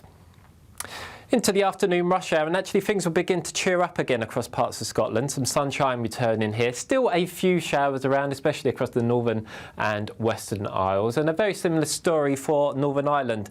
Sunshine returning here, but unfortunately for the main bulk of England and Wales, we will hang on to some cloud and again some spits and spots of rain, although it may well be a fairly cheery end to the day down towards the far southwest of England. Overnight, we will see a lot of the cloud begin to clear away to the south. That will allow plenty of clear skies, especially across more northern parts of the country, and that will allow us to see a fairly widespread frost to develop in the countryside, so gardeners and growers beware of that. Further south, temperatures probably hanging on into mid-single figures in the countryside. So we start Wednesday off on a fairly bright note across the east. Further west we will see some showers, but as the day goes on we will start to pick up some cloud across many eastern areas, maybe some spits and spots of rain too. So come the afternoon, best of the sunshine more towards the western half of the country, although some rain returning up across the very far northwest of Scotland. Temperatures on Wednesday down on Tuesday, potentially only up to the mid-teens across the very far south of England. Warm and cosy, with a chance of zero visibility. Boxed Boilers sponsors the weather on GB News.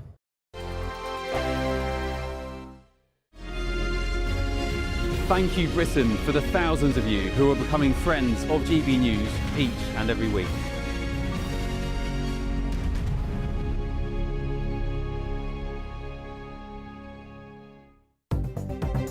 Good morning. This is the latest AI travel news from gbnews.com. An accident on the M4 westbound has closed lanes between junctions 30 Cardiff Gate and 32 Corryton, Wales. The M5 southbound entry slip at junction 22, Somerset, is closed due to a collision but expected to clear by 12:15. Kent's M20 westbound exit slip at junction 12 is partially closed after a crash, with delays likely until 9:15. Caution is advised on the A9 between Dalwhinnie and Kingussie due to sheep near the road. And on the trains, disruptions affect Gatwick Express and Southern services between Haywards Heath and Three Bridges. For more travel news, go to gbnews.com. We're counting down to a spectacular summer. It's your chance to win £76,543 and 21 pence in totally tax-free cash. A lump sum that you could have in time to splash out with this summer. And because it's tax-free, you get to keep every single penny. For a chance to win, text cash to 63225. One entry costs £2.50 plus one standard network rate message. Or text bonus to 63225. 5 entries cost £5 plus 1 standard network rate message. Go to gbnews.com/win. Entries start at £2.50. Call 0903 686 3232. Calls cost £2.50 plus your network access charge. Or post your name and number to GB21 PO Box 8690 Derby DE1 9TT. UK only. Entrance must be 18 or over. Lines close at 4 p.m. on the 26th of June. This is a network giveaway. Entries will be pooled. Please check the closing time if listening or watching on demand. From the school run to the home run, watch a new show for all of Britain. He can say whatever he wants. A straight talking show where all voices are heard. And, you know, when are we going to stop talking about smashing the gangs and actually do it? With the stories that matter from every part of our country. There's a bit of a crash landing there for your Chancellor. Bold, fearless and standing up for you. That's me, Martin Daubney, 3 p.m. till 6 p.m, weekdays, here only on GB News. The People's Channel, Britain's news channel. Bold. They are under no illusion. Brave. Are you a human trafficker? Boundless. I've had enough of the nonsense, and I'm not afraid to say it. Don't get us on the BBC. Every weeknight, I tear through the headlines. The smell of gasoline. Should we be worried about it? From Westminster madness to cultural war chaos. What we're going to do now, they are throwing things out the car as we speak. Get ready, Britain. Here we go. Patrick Christie tonight, weeknights from 9 p.m, only on GB News, Britain's news channel.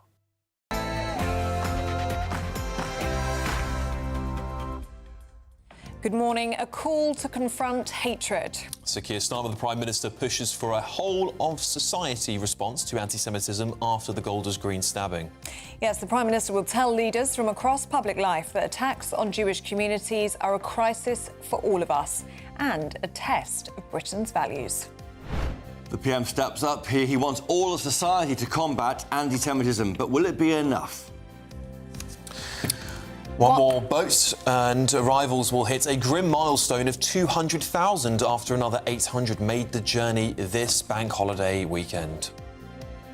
Elsewhere today, a major escalation in the Strait of Hormuz as the US destroys Iranian boats and intercepts missiles after launching a new operation to reopen the critical waterway.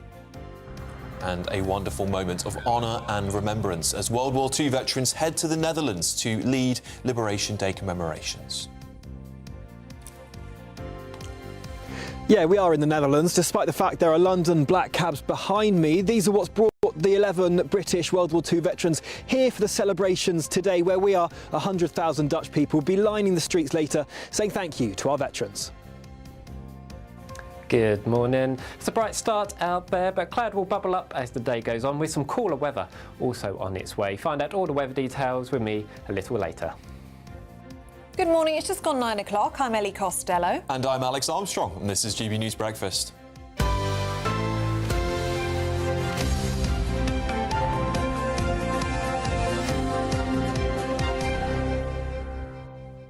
Now, just before we get into the news this morning, we just want to share with you, we're having a very lovely little moment, aren't we? We got these treats from Miriam Cates, these lovely scones. Thank you, Miriam. Thank you. They're so good. Can't wait to suck into those. They smell beautiful. And then we were having a little debate, weren't we, with Christopher Hope, about which way we should put jam and cream. Yeah, it's obviously wrong how you've done it, so let's move on. So we've done cream and jam. It's got to be cream and jam. Cream is, you were saying this in the break, cream is like the butter. It's the bottom layer, then you put the topping on top. I'm an evidence-based journalist, OK? Yeah. Survey, 2020-2025, 2,000 people blind tasted. 69% of people preferred jam than cream. That is the Cornish way. Wrong. The Cornish way. That's Devonshire way, that way. The wrong way, obviously. Cornwall wins. Cornwall wins according to the Great British public. But in this studio, Christopher Hope, we win. We do it the Devon style. How do you have your scones at home? Is it and is the it Devonshire scone or way? Scone? Yes. We say scone. I say scone. What do you? Correct. Scone. We agree on scone. Yeah, scone When is they've correct. gone, they've gone. When they've gone, they're scone. Thank you very much. Yeah, let us know what you think in the comments. GBnews.com/you'll say. Indeed. Well, the Prime Minister, Sir Keir Starmer, is calling for a whole-society response to anti-Semitism after the Golders Green terror attack. Yes, he says attacks on British Jews are a crisis for all of us and a test of our values. Yes, the Prime Minister is meeting leaders from business, education, culture, health and policing this morning. Well, let's speak now to Christopher Hope, our political editor, who, as you can see, is in the studio with us. And this comes off the back, Chris, of this funding boost, which we're speaking to Steve Reed about, an extra 1.5 million on top of the 25 million that was pledged just last week. So you've got all of this money and all of this rhetoric, but is it going to be enough to just get rid of this deep-rooted hatred in this country? Well, we'll see. But the PM is certainly stepping up, trying to make that happen. I mean, the scale of this is quite a big moment. So the CBI is there, employers, trade union leaders are there, university bosses are there, vice-chancellors. They're all in number 10 this morning with Steve Reed, the Community Secretary, Wes Streeting, the Health Secretary, Bridget Phillipson, Education, Lisa Nandy, Culture, Shabana Mahmood, Home Secretary, all chairing a big round table to say to them, we all must pull together. This is what Mark Rowley was saying on the scene of the attack last week. It's not really up to the police all the time. It's up to society to call it out for what it is. Steve Reed, £1 million more for Barnet, where the attacks have been focused. That'll go on security and the like. That's why it's so important. It's a whole-of-society push. We're getting words from the Prime Minister. But earlier, Steve Reed, the Community Secretary, was on GB News, and he told us this. We have to tackle anti-Semitism at source. You know, we're putting record amounts of money in to have security around synagogues, Jewish places of worship, Jewish schools, Jewish community centres. But they shouldn't have to have security guards and barbed wire outside these buildings. No other faith community in this country has to face that. We only tackle racism by calling it out and stopping it, and all of us have a responsibility to do that. Steve Reed there, the Communities Secretary. I mean, they can do all they can. Are they being listened to? The volume of anti-Semitism hate online particularly is hard to cope with. I think even these are employed. This is the kind of the best of the British society. You know, you got Greater Manchester Police Chief Stephen Watson, the National Police Chiefs Council boss Gavin Stevens, Mark Rowley there. Is anyone listening is the question. Time will tell. This is it, Christopher. For me, and I speak to many Jewish people, many viewers of our channel, GB News viewers, who say to me, money and policing is not going to fix this problem. It is deep-rooted in our country, and many people believe they're actually importing people with cultures that have intrinsically don't like Jews.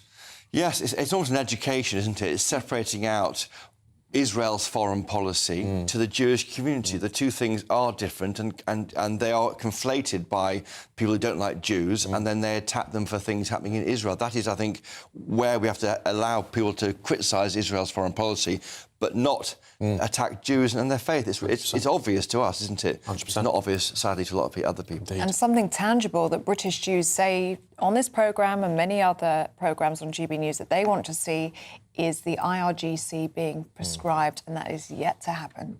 But we're expecting that in next week's King's speech, when the King sets out the plans for the next 18 months or so in Parliament. There should be some form of legislation to prescribe, as they call it, the IRGC. They haven't done so far because it's seemed to be part of the Iranian government, and you can't prescribe part of a government. But there'll be a special law for this, I think, almost certainly. Yeah, seemingly needed, Christopher, as well. And, you know, we've had quite a consensus, I would say, amongst most of the party leaders around this issue. Do you think it's going to be enough if they all club together and say we need to tackle this? I'm not sure who's listening to these people. That's what I worry about. I mean, yes, you can have Wes Streeting passing down guidance for nurses and doctors not to refuse to treat patients if that goes on. We've heard some reports in the past on that. To Lisa Nandy on the culture side, to universities, don't harass Jewish students on campus. I mean, there can be guidance going down from bosses, but frankly, the people who are doing it, will they listen to the boss class on this? That's what I'd worry about. Christopher Hope, thank you so much for joining us to talk about this very important issue. Thanks, Chris. Now, another really important issue is the small boats crisis, and it's closing in on a grim milestone of 200,000 crossings. It is, of course, after a surge of arrivals over the bank holiday weekend. Yes, the milestone ramps up pressure on Sir Keir Starmer, with critics claiming Labour has lost control of our borders. We're joined now by the man who knows all about this, Mark White. Grim, 200,000 people. Yeah, it's an awful milestone. And of course, 71,000, just under Sir Keir Starmer's government. Maybe, though, the French are beginning to play ball after long last. We've got some video that we can show you, which was filmed on Sunday morning at a beach called Oy Plage. You can see it there near Calais. And this was posted by the charity Utopia 56, one of those who help the migrants cross to the UK. And what this shows is the French police running up to a boat already in the water and slashing it, with then people having to quickly exit that boat and get back onto the shore. Now, for years, the French told us they would never touch a boat in the water because it would be too dangerous. Here is an example of them running out, slashing this boat, and it's in the water. OK, you can absolutely argue it's in shallow water. It's only up to, the kneecaps, perhaps, of those police officers and migrants. Utopia 56, though, it has to be said, are complaining about this. They say it's a very dangerous practice that we saw just at the weekend there, the early hours of Sunday morning, the same morning, effectively, 2 women that drowned because of an incident in which people were clambering on board a vessel. It suffered engine failure, ran aground. We don't know exactly what happened to the 2 women inside that particular small boat. But clearly, the charity is very exercised at the French police being a bit more robust. Many people, and certainly amongst our viewers and listeners, will be saying this is not before time, that perhaps if they'd done this years ago, it might be a very different outcome. We might not be heading for this grim tally of 200,000. But there is a concern, isn't there, Mark, that this problem is moving to Belgium. We're seeing more and more people crossing from Belgium now, aren't we? Yeah, we saw a stark illustration of this at the weekend as well. I filed on this on Saturday because we saw beach launches from Belgium, but then right down the French coast as well. Dunkirk, Calais, all the way even further south in Boulogne to the Somme and below the Somme. It's a massive town. So some boats were spending 15 hours in the water. It obviously adds to the time in the water, makes it much more dangerous, but it shows you the lengths they're prepared to go to try and stay one step ahead of the police. And especially if they're being a bit more robust around Calais and Dunkirk, then they are going to spread out to further south, south of the Somme and alike.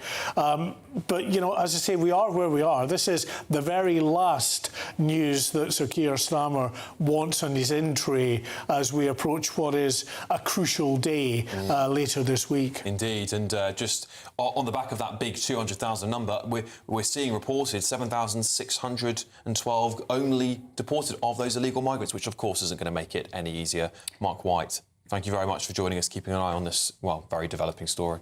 Yeah, thank you, Mark. Less than 4%. That is 3.8%. Terrible. Of the 200,000. Anyway, Mark will stay across that here on GB News for us. Just time to tell you in happy news about the new Great British Giveaway. It's the countdown to summer, isn't it? It is. 765431. Yep, £76,543 and 21 pence precisely in tax-free cash. Here are all of the details that you need.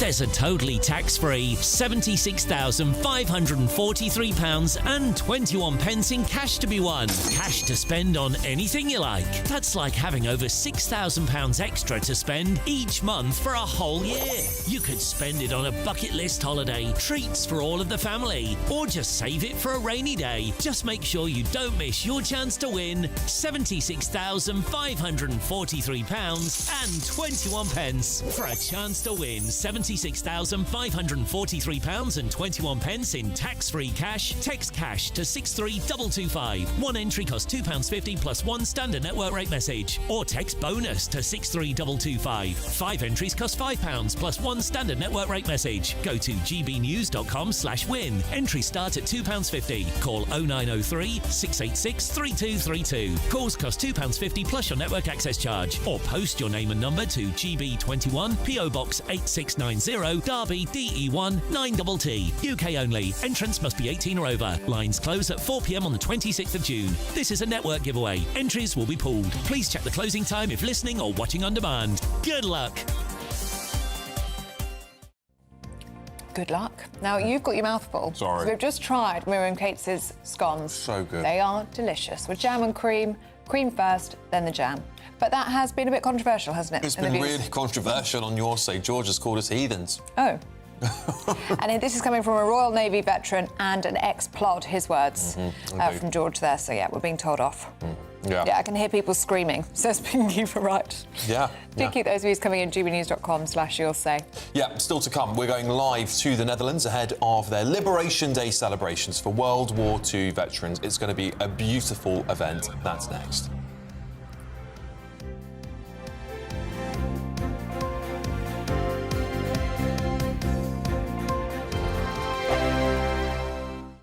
Britain deserves a newsroom that puts the facts and your voice first. Well, and that's what you get on GB News. Lively debates, lively conversation. And we're not afraid to hold power to account. And each other. So join me, Andrew Pierce. And me, Miriam Cates, for Britain's Newsroom, weekdays from 9:30 on GB News. Bold. They are under no illusion. Ray, are you a human trafficker? Boundless. I've had enough of the nonsense, and I'm not afraid to say it. Don't get us on the BBC. Every weeknight, I tear through the headlines. The smell of gasoline. Should we be worried about it? From Westminster madness to cultural war chaos. What we're going to do now, they are throwing things out the car as we speak. Get ready, Britain. Here we go. Patrick Christie tonight, weeknights from 9 p.m, only on GB News, Britain's news channel. Hi, I'm Michelle Dewberry, and my show is your opportunity to cut through all the noise and dive in headfirst to some robust debates. Ideas clash. Situation, no, isn't it? No, because the failure is you're deliberately avoiding my point. Nothing's held back. And if you think this is the end of it, wait for more. And we do not shy away from the difficult stuff. Sometimes I want to shake people and say, if only you understood. So join me on Jubes & Co. weeknights at 6 p.m, only on GB News, Britain's news channel. Westminster's full of talk, but out here, it's the real world. Am I allowed to talk now? No, that's it. This is where it matters, real people and real lives. That's what politics is all about. In fact, has Trump made a good start? No. Straight answers, no spin, and just a couple of pints. How many fingers have I got up? About 10. So join me for Lee Anderson's Real World every Friday at 7 p.m, only on GB News. The People's Channel, Britain's news channel. From the school run to the home run, watch a new show for all of Britain. So he can say whatever he wants. A straight talking show where all voices are heard. And, you know, when are we going to stop talking about smashing the gangs and actually do it? With the stories that matter from every part of our country. There's a bit of a crash landing there for your Chancellor. Bold, fearless and standing up for you. That's me, Martin Daubney, 3 p.m. till 6 p.m, weekdays, here only on GB News. The People's Channel, Britain's news channel. Westminster, the ultimate clique. And you're fighting like rats in a sack. But here on the Camilla Tominey Show, we ask the questions the establishment media is too scared to ask. OK, let me ask you a straight question, because I know you're a straight-talking politician. Whether it's net zero, illegal immigration or law and order, nothing is off limits. You had the power then. Yeah, as I and say, now you've lost it. That's the Camilla Tominey Show, a politics show that's fearless. But no, let me finish my question if you don't mind, because it is my show. Sundays at 9:30, only on GB News, the People's Channel, Britain's news channel.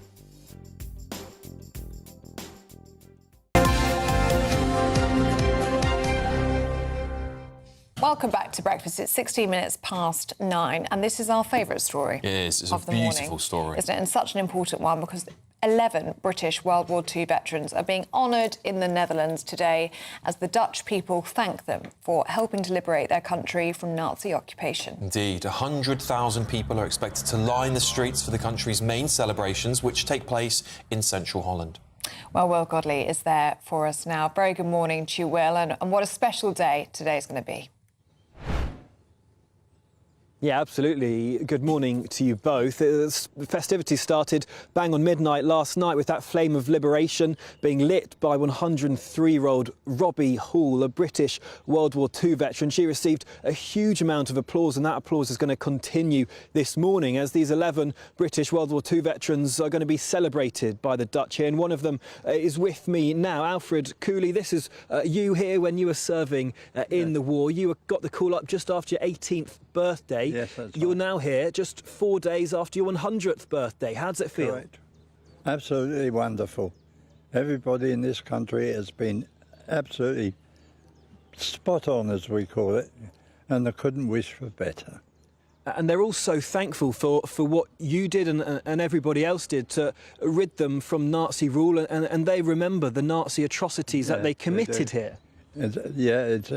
Well, to be honest, I never realised that you people had gone through so many atrocities and so much war. It's amazing. It's so bad that it makes. I don't know. I think it's a terrible thing that it had to happen, and I'm very grateful to you people to remember it, because it's not done in our own country. They don't do anything like this in our own country, only on Armistice Day or something like that, you know. So, I mean, I couldn't wish for better. Why do you think in England we don't do as much as they do here? I don't honestly know. I suppose we've got all these places like the British Legion and everything that you can join if you want to. And when we do celebrate the armistice, and we have a march past. But as for, well, the only time we get crowds of people in the streets really is if the King and Queen are marching down or whatever, you know, but not for us. Well, today... Not for us, we're veterans sort of thing. No, but today you will be treated like royalty, Alfred, and you've been brought here by the taxi charity, and Keely is one of the ambassadors. Keely, just what privilege is it for you to be able to bring these veterans here? Oh, my goodness, it's absolutely amazing. It is an absolute honour. I feel within this charity I've got so many new granddads and nans as well, and we love them all. We're one big family, and to see how they're celebrated in the Netherlands, it's such a shame that they don't get celebrated the same way back in the UK. Yeah, I love it. I absolutely love it. And again, we can only do this through donations. We are a charity. We rely on donations.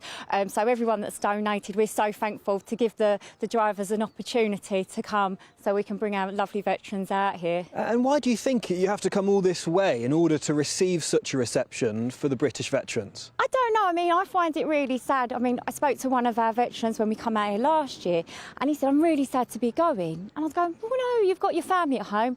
But he said, but when I'm here, he said, I feel appreciated. People know what I've done.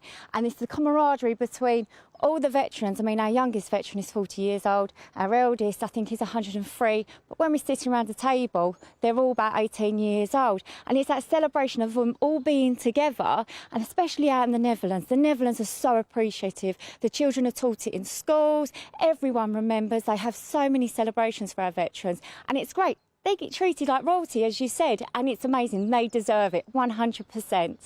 And Alfred, you're here today with the taxi charity. They brought you here in the taxis, and you've all been sharing your stories, haven't you, over the meal times, of what happened when you were just 18. Yeah. What do you remember?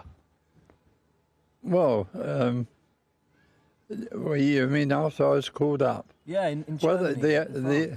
Well, I was mainly I was on the River Rhine.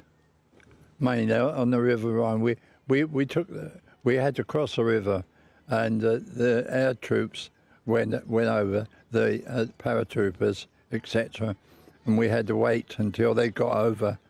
But the Yanks, the Americans, sorry, they found a bridge, and they were using the bridge, but we had to go over in little rubber dinghies, about 12 men over the Rhine, and I couldn't swim. But I was just hoping and praying that I would get across, which I did. And then there was a big bombardment, and eventually we took that side, and some of the other troops had moved up, and so we gradually advanced into Germany, different places, which I can't really remember at the moment. But wow. Fascinating, Alfred, hearing your stories. We're going to have to leave it there. We've run out of time, I'm afraid, but we'll be hearing so many more stories from these 11 World War II veterans who've come here for the celebrations today in the Netherlands. Thank you, Will, and thank you, Alfred, for your service, and thank you, Keely, for all your hard work and your kind words there about the people of the Netherlands and the veterans as well. Just brilliant stuff, isn't it? Brilliant. This is what makes GB News special. Coming up on your show, you've got Britain's Newsroom. We have. We've got, of course, the latest on anti-Semitism. What is Keir Starmer going to say? And attempts to... Stunt, Andrew says, and attempts to bring the suspect in the Madeleine McCann case back to Britain, and a grim milestone, 200,000. Oh, isn't that appalling? And they've reported about 7,000. Shocking. Yeah. Shame on the Tories. Shame on Labour. Agreed, Andrew. Appalling. Well, that's all coming up after your weather.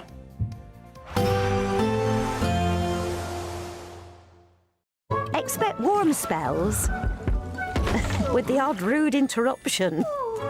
Boxed Boilers sponsors the weather on GB News.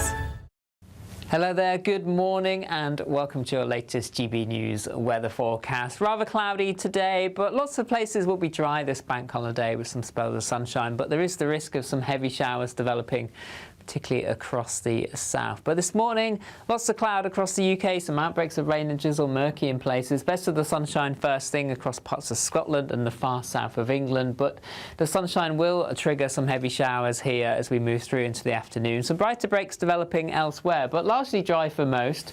But some colder air and showers filtering into northern Scotland. Here temperatures 10 to 13 degrees, but in the sunshine 18 or 19 degrees across southern England. Into Monday evening, the heavy showers across the south will ease away. Further showers, though, are expected across much of Scotland, and these will push southwards as we head into the early hours, and winds starting to come from a northerly direction. A few showers reaching parts of Northern Ireland into the evening time, and some sunshine to end the day across northern parts of England, and a mixed picture for the rest of England into Wales. Still the odd rumble of thunder possible as the showers slowly ease.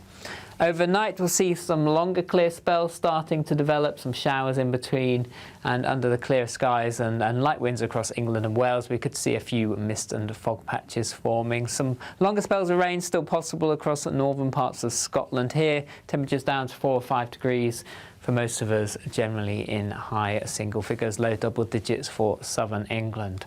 So it does mean on Tuesday a brighter start, some spells of sunshine in places, but showery rain across Scotland, some colder air continuing to filter southwards as we go through the day. Some showers bubbling up, but plenty of sunny spells.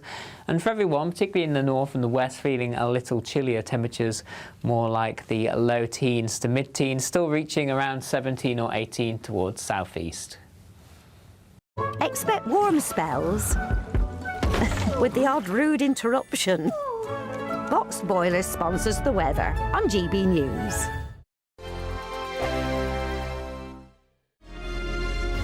Thank you, Britain, for making GB News Radio such a huge success.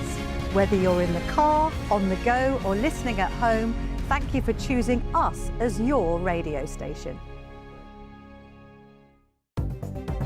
Good morning, this is the latest AI travel news from gbnews.com. Traffic issues today include slow traffic on the M80 northbound at junction 7 Hags due to a broken down vehicle, and congestion on the M4 eastbound at junction 30 Cardiff Gate off-slip. In Sunderland, the A19 southbound lane is closed between junctions with the A11231 and A183 for another broken down vehicle. Northamptonshire's A45 westbound is partly blocked following a collision, while the M20 westbound exit slip at junction 12 in Kent has lanes closed due to a collision.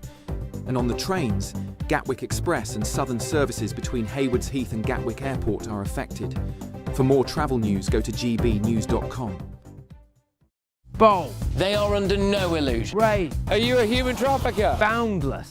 I've had enough of the nonsense, and I'm not afraid to say it. Don't get this on the BBC. Every weeknight, I tear through the headlines. The smell of gasoline. Should we be worried about it? From Westminster madness to cultural war chaos. I'm going to do now, they are throwing things out the cars. Get ready, Britain. Here we go. Patrick Christie tonight, weeknights from 9 p.m, only on GB News, Britain's news channel. Join me, Nana Akweer, for an informative, interactive news programme with a difference. It's fun. No, he didn't say that, though. I'm so surprised. I think there's an element of truth to that. Join me from 3 p.m. every weekend, only on GB News, Britain's news channel. Westminster, the ultimate clique. And you're fighting like rats in a sack. But here on the Camilla Tominey Show, we ask the questions the establishment media is too scared to ask. OK, let me ask you a straight question, because I know you're a straight-talking politician. Whether it's net zero, illegal immigration or law and order, nothing is off limits. You had the power then.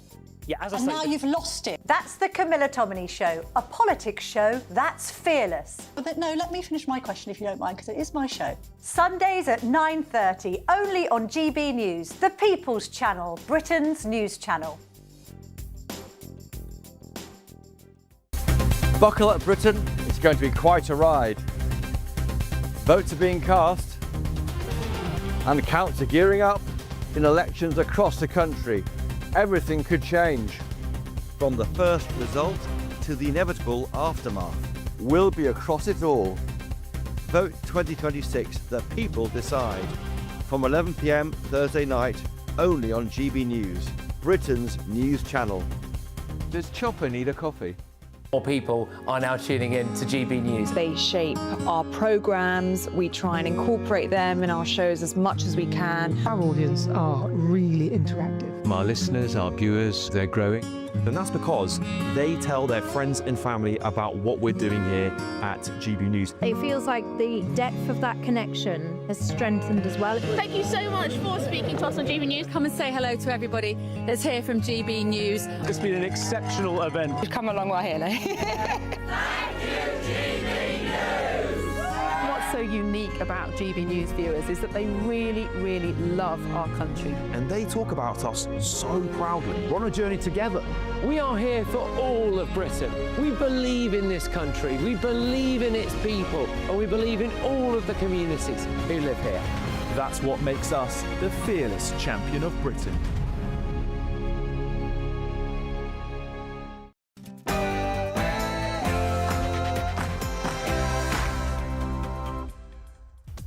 Good morning, it is 9:30 on Tuesday the 5th of May. Live across the UK, Britain's Newsroom with Andrew Pearce and Miriam Cates. Well, a new crackdown on anti-Semitism. This morning, Sir Keir Starmer will host a major summit in Downing Street to stamp out anti-Jewish hate across Britain. It's our job to make sure that we absolutely deal with the roots of anti-Semitism and extremism. That is what we will do. And the standoff in the Strait. President Trump says US forces have shot down another 7 Iranian fast boats as tensions in the Middle East are escalating all over again. Let them have a nuclear weapon or you'd have problems like nobody would believe. And the hunt for the McCann suspect continues. Detectives push to bring Madeleine McCann's prime suspect to Britain and put him on trial 20 years after she went missing. Order, disorder. Small boat arrivals will hit the extraordinary figure of 200,000 today. And how many were deported? Try this figure, 7,602. And after the Prime Minister pushes for very good relations with the EU in Armenia, we'll be telling you why today is being branded Europe Day.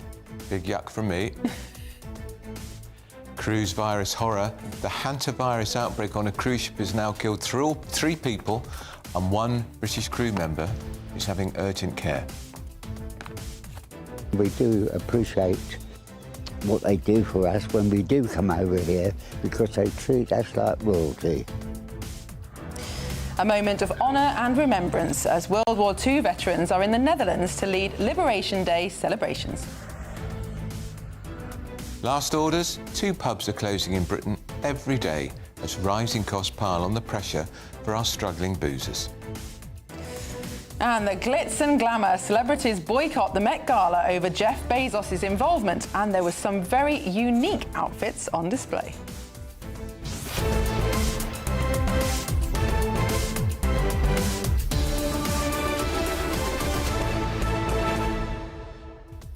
Our great friends from the Taxi charity taking these veterans to Holland, a very important part of the war effort. And I think there's 11 of them. Yeah. Which is a sign they're becoming more infirm and older, but we have to honour them whenever we can. Absolutely. Of course, it's 20 years since the end of the Second World War. I mean, sorry, 80 years since the end of the Second World War. So these men who fought are getting older and older. It's amazing that there are some left, and we should definitely make the most of their memories while they're still able to travel. As ever, tell us what you think. Send your views, post your comments by visiting gbnews.com/your say. But first, here's your 60-second news update with Sam Francis.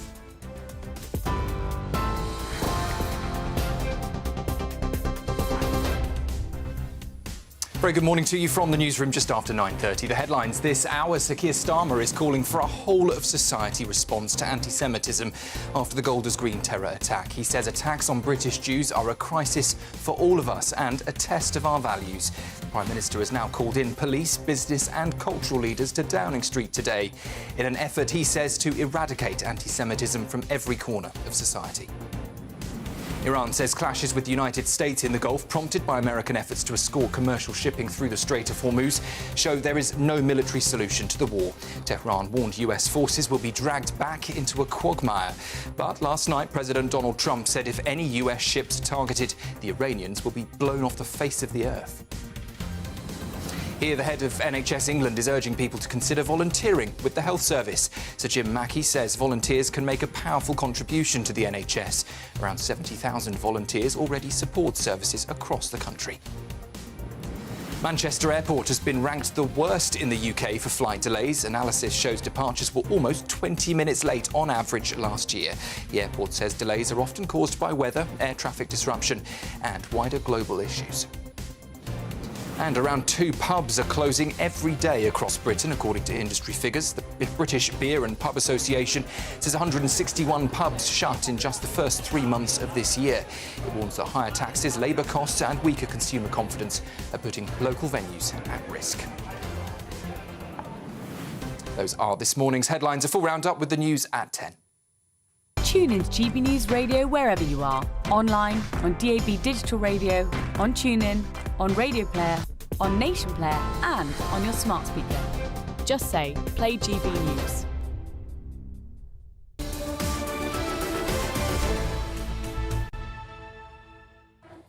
Hello, good morning and welcome. You're watching and listening to Britain's Newsroom. We're live across the United Kingdom on GB News with Andrew Pearce and Miriam Cates. Well, the Prime Minister is calling for the whole of us, for what he calls a whole-of-society response, clumsy phrasing as usual, to anti-Semitism after the latest Golders Green terror attack. Well, he's meeting senior figures from business, civil society, health, culture, higher education and policing today, urging them to act at pace. The Prime Minister says it's not enough to say Britain stands with Jewish communities, even though that's what he said last week. The country has to show it. Well, let's take a look at the Conservative leader, Kemi Badenoch, yesterday being confronted by a heckler on rising anti-Semitism. It very much is about Jewish people, and you can say all that you like, but this is how the 1930s started, with people pretending not to see what was happening in front of them. I am not blind. I can see. No. I'm telling people the truth, and they will always know that I stand behind Jewish people and I stand for them. I'm sorry, but I disagree with you. You just have to accept that. Yes, that's too bad. That's too bad. People know where I stand, and I'm not going to be intimidated. I'm not going. No, I am the right. I am the right, yes. And I'm very proud of being on the right. I'm not pandering to the far right. What I am doing is supporting... No. What I'm doing is supporting Jewish people from the sort of ignorant people like you put out there. And I will never be intimidated by it. Well said, her.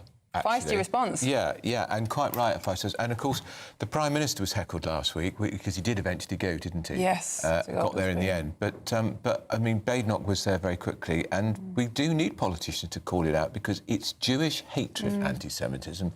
That's what's going on our streets, and it's been getting worse. And we saw what happened in Manchester when 2 people were murdered at a synagogue. Then we saw it with the ambulances being burnt down, and we saw it with the attacks last week. And I think it's a good thing to tackle it head on. on. Absolutely. And also demonstrate to the Jewish community that there are politicians who are willing to stand up for them, not be ambiguous about whether or not they support Israel, but actually make it about what it really is, which is violence against British Jewish people on our streets. Yeah. Well, in the studio, we've got with us Jewish community leader Levi Shapiro. Levi, I'm so sorry we only ever seem to talk to you about terrible things happening in your community, Golders Green, or other parts of the country. The Prime Minister is hosting this think tank seminar, call it what you will. What do you want to come out of it? It's good to be back. Good morning. Good morning. I think it's important. It's good that the Prime Minister is assembling those people from different sectors, from business, arts, civil society, to come together for this conversation, which I believe is happening this morning in Downing Street. You know, I'm not here talking on behalf of the entire Jewish community, but I can give you a sense of feeling amongst people within my community, and they believe they are of the opinion that it's too little, too late. So, I mean, if you ask me what we want to see come out of this conversation today, of course, is a very muscular approach, a hands-on approach to tackle anti-Semitism. But I think the fundamental question we need to ask ourselves is, how did we end up in this situation? How did we end up in a situation, and this has to be part of that conversation, because if we're going to tackle anti-Semitism, then I think Starmer needs to have a good look on himself and ask himself, how has he ended up in a situation where anti-Semitism, the terror threat level, attacks on the Jewish community has inevitably allowed Jewish people to be attacked on the streets of Britain. And this is something which hasn't happened under previous leaders. I mean, what has he done, or rather, what hasn't he done, which other leaders have done to tackle anti-Semitism? Well, you say it hasn't happened under recent years, recent leaders. Yes, it has in recent years, because last year 3,700 anti-Semitic attacks were recorded, which was the second highest. The total highest was 2023, which of course was under the last government. So of course Keir Starmer can be called out for not doing enough, but actually the problem has been peaking for some years now. But I'm talking about terror attacks targeted on Jewish people. That is something which, as far as I'm aware, correct me if I'm wrong, hasn't happened for many years, or for decades or generations here in Britain under many leaders. Directed terror attacks. This is not about an anti-Semitic verbal attack on a Jewish person, right? This is a terrorist attack. Last week, Wednesday,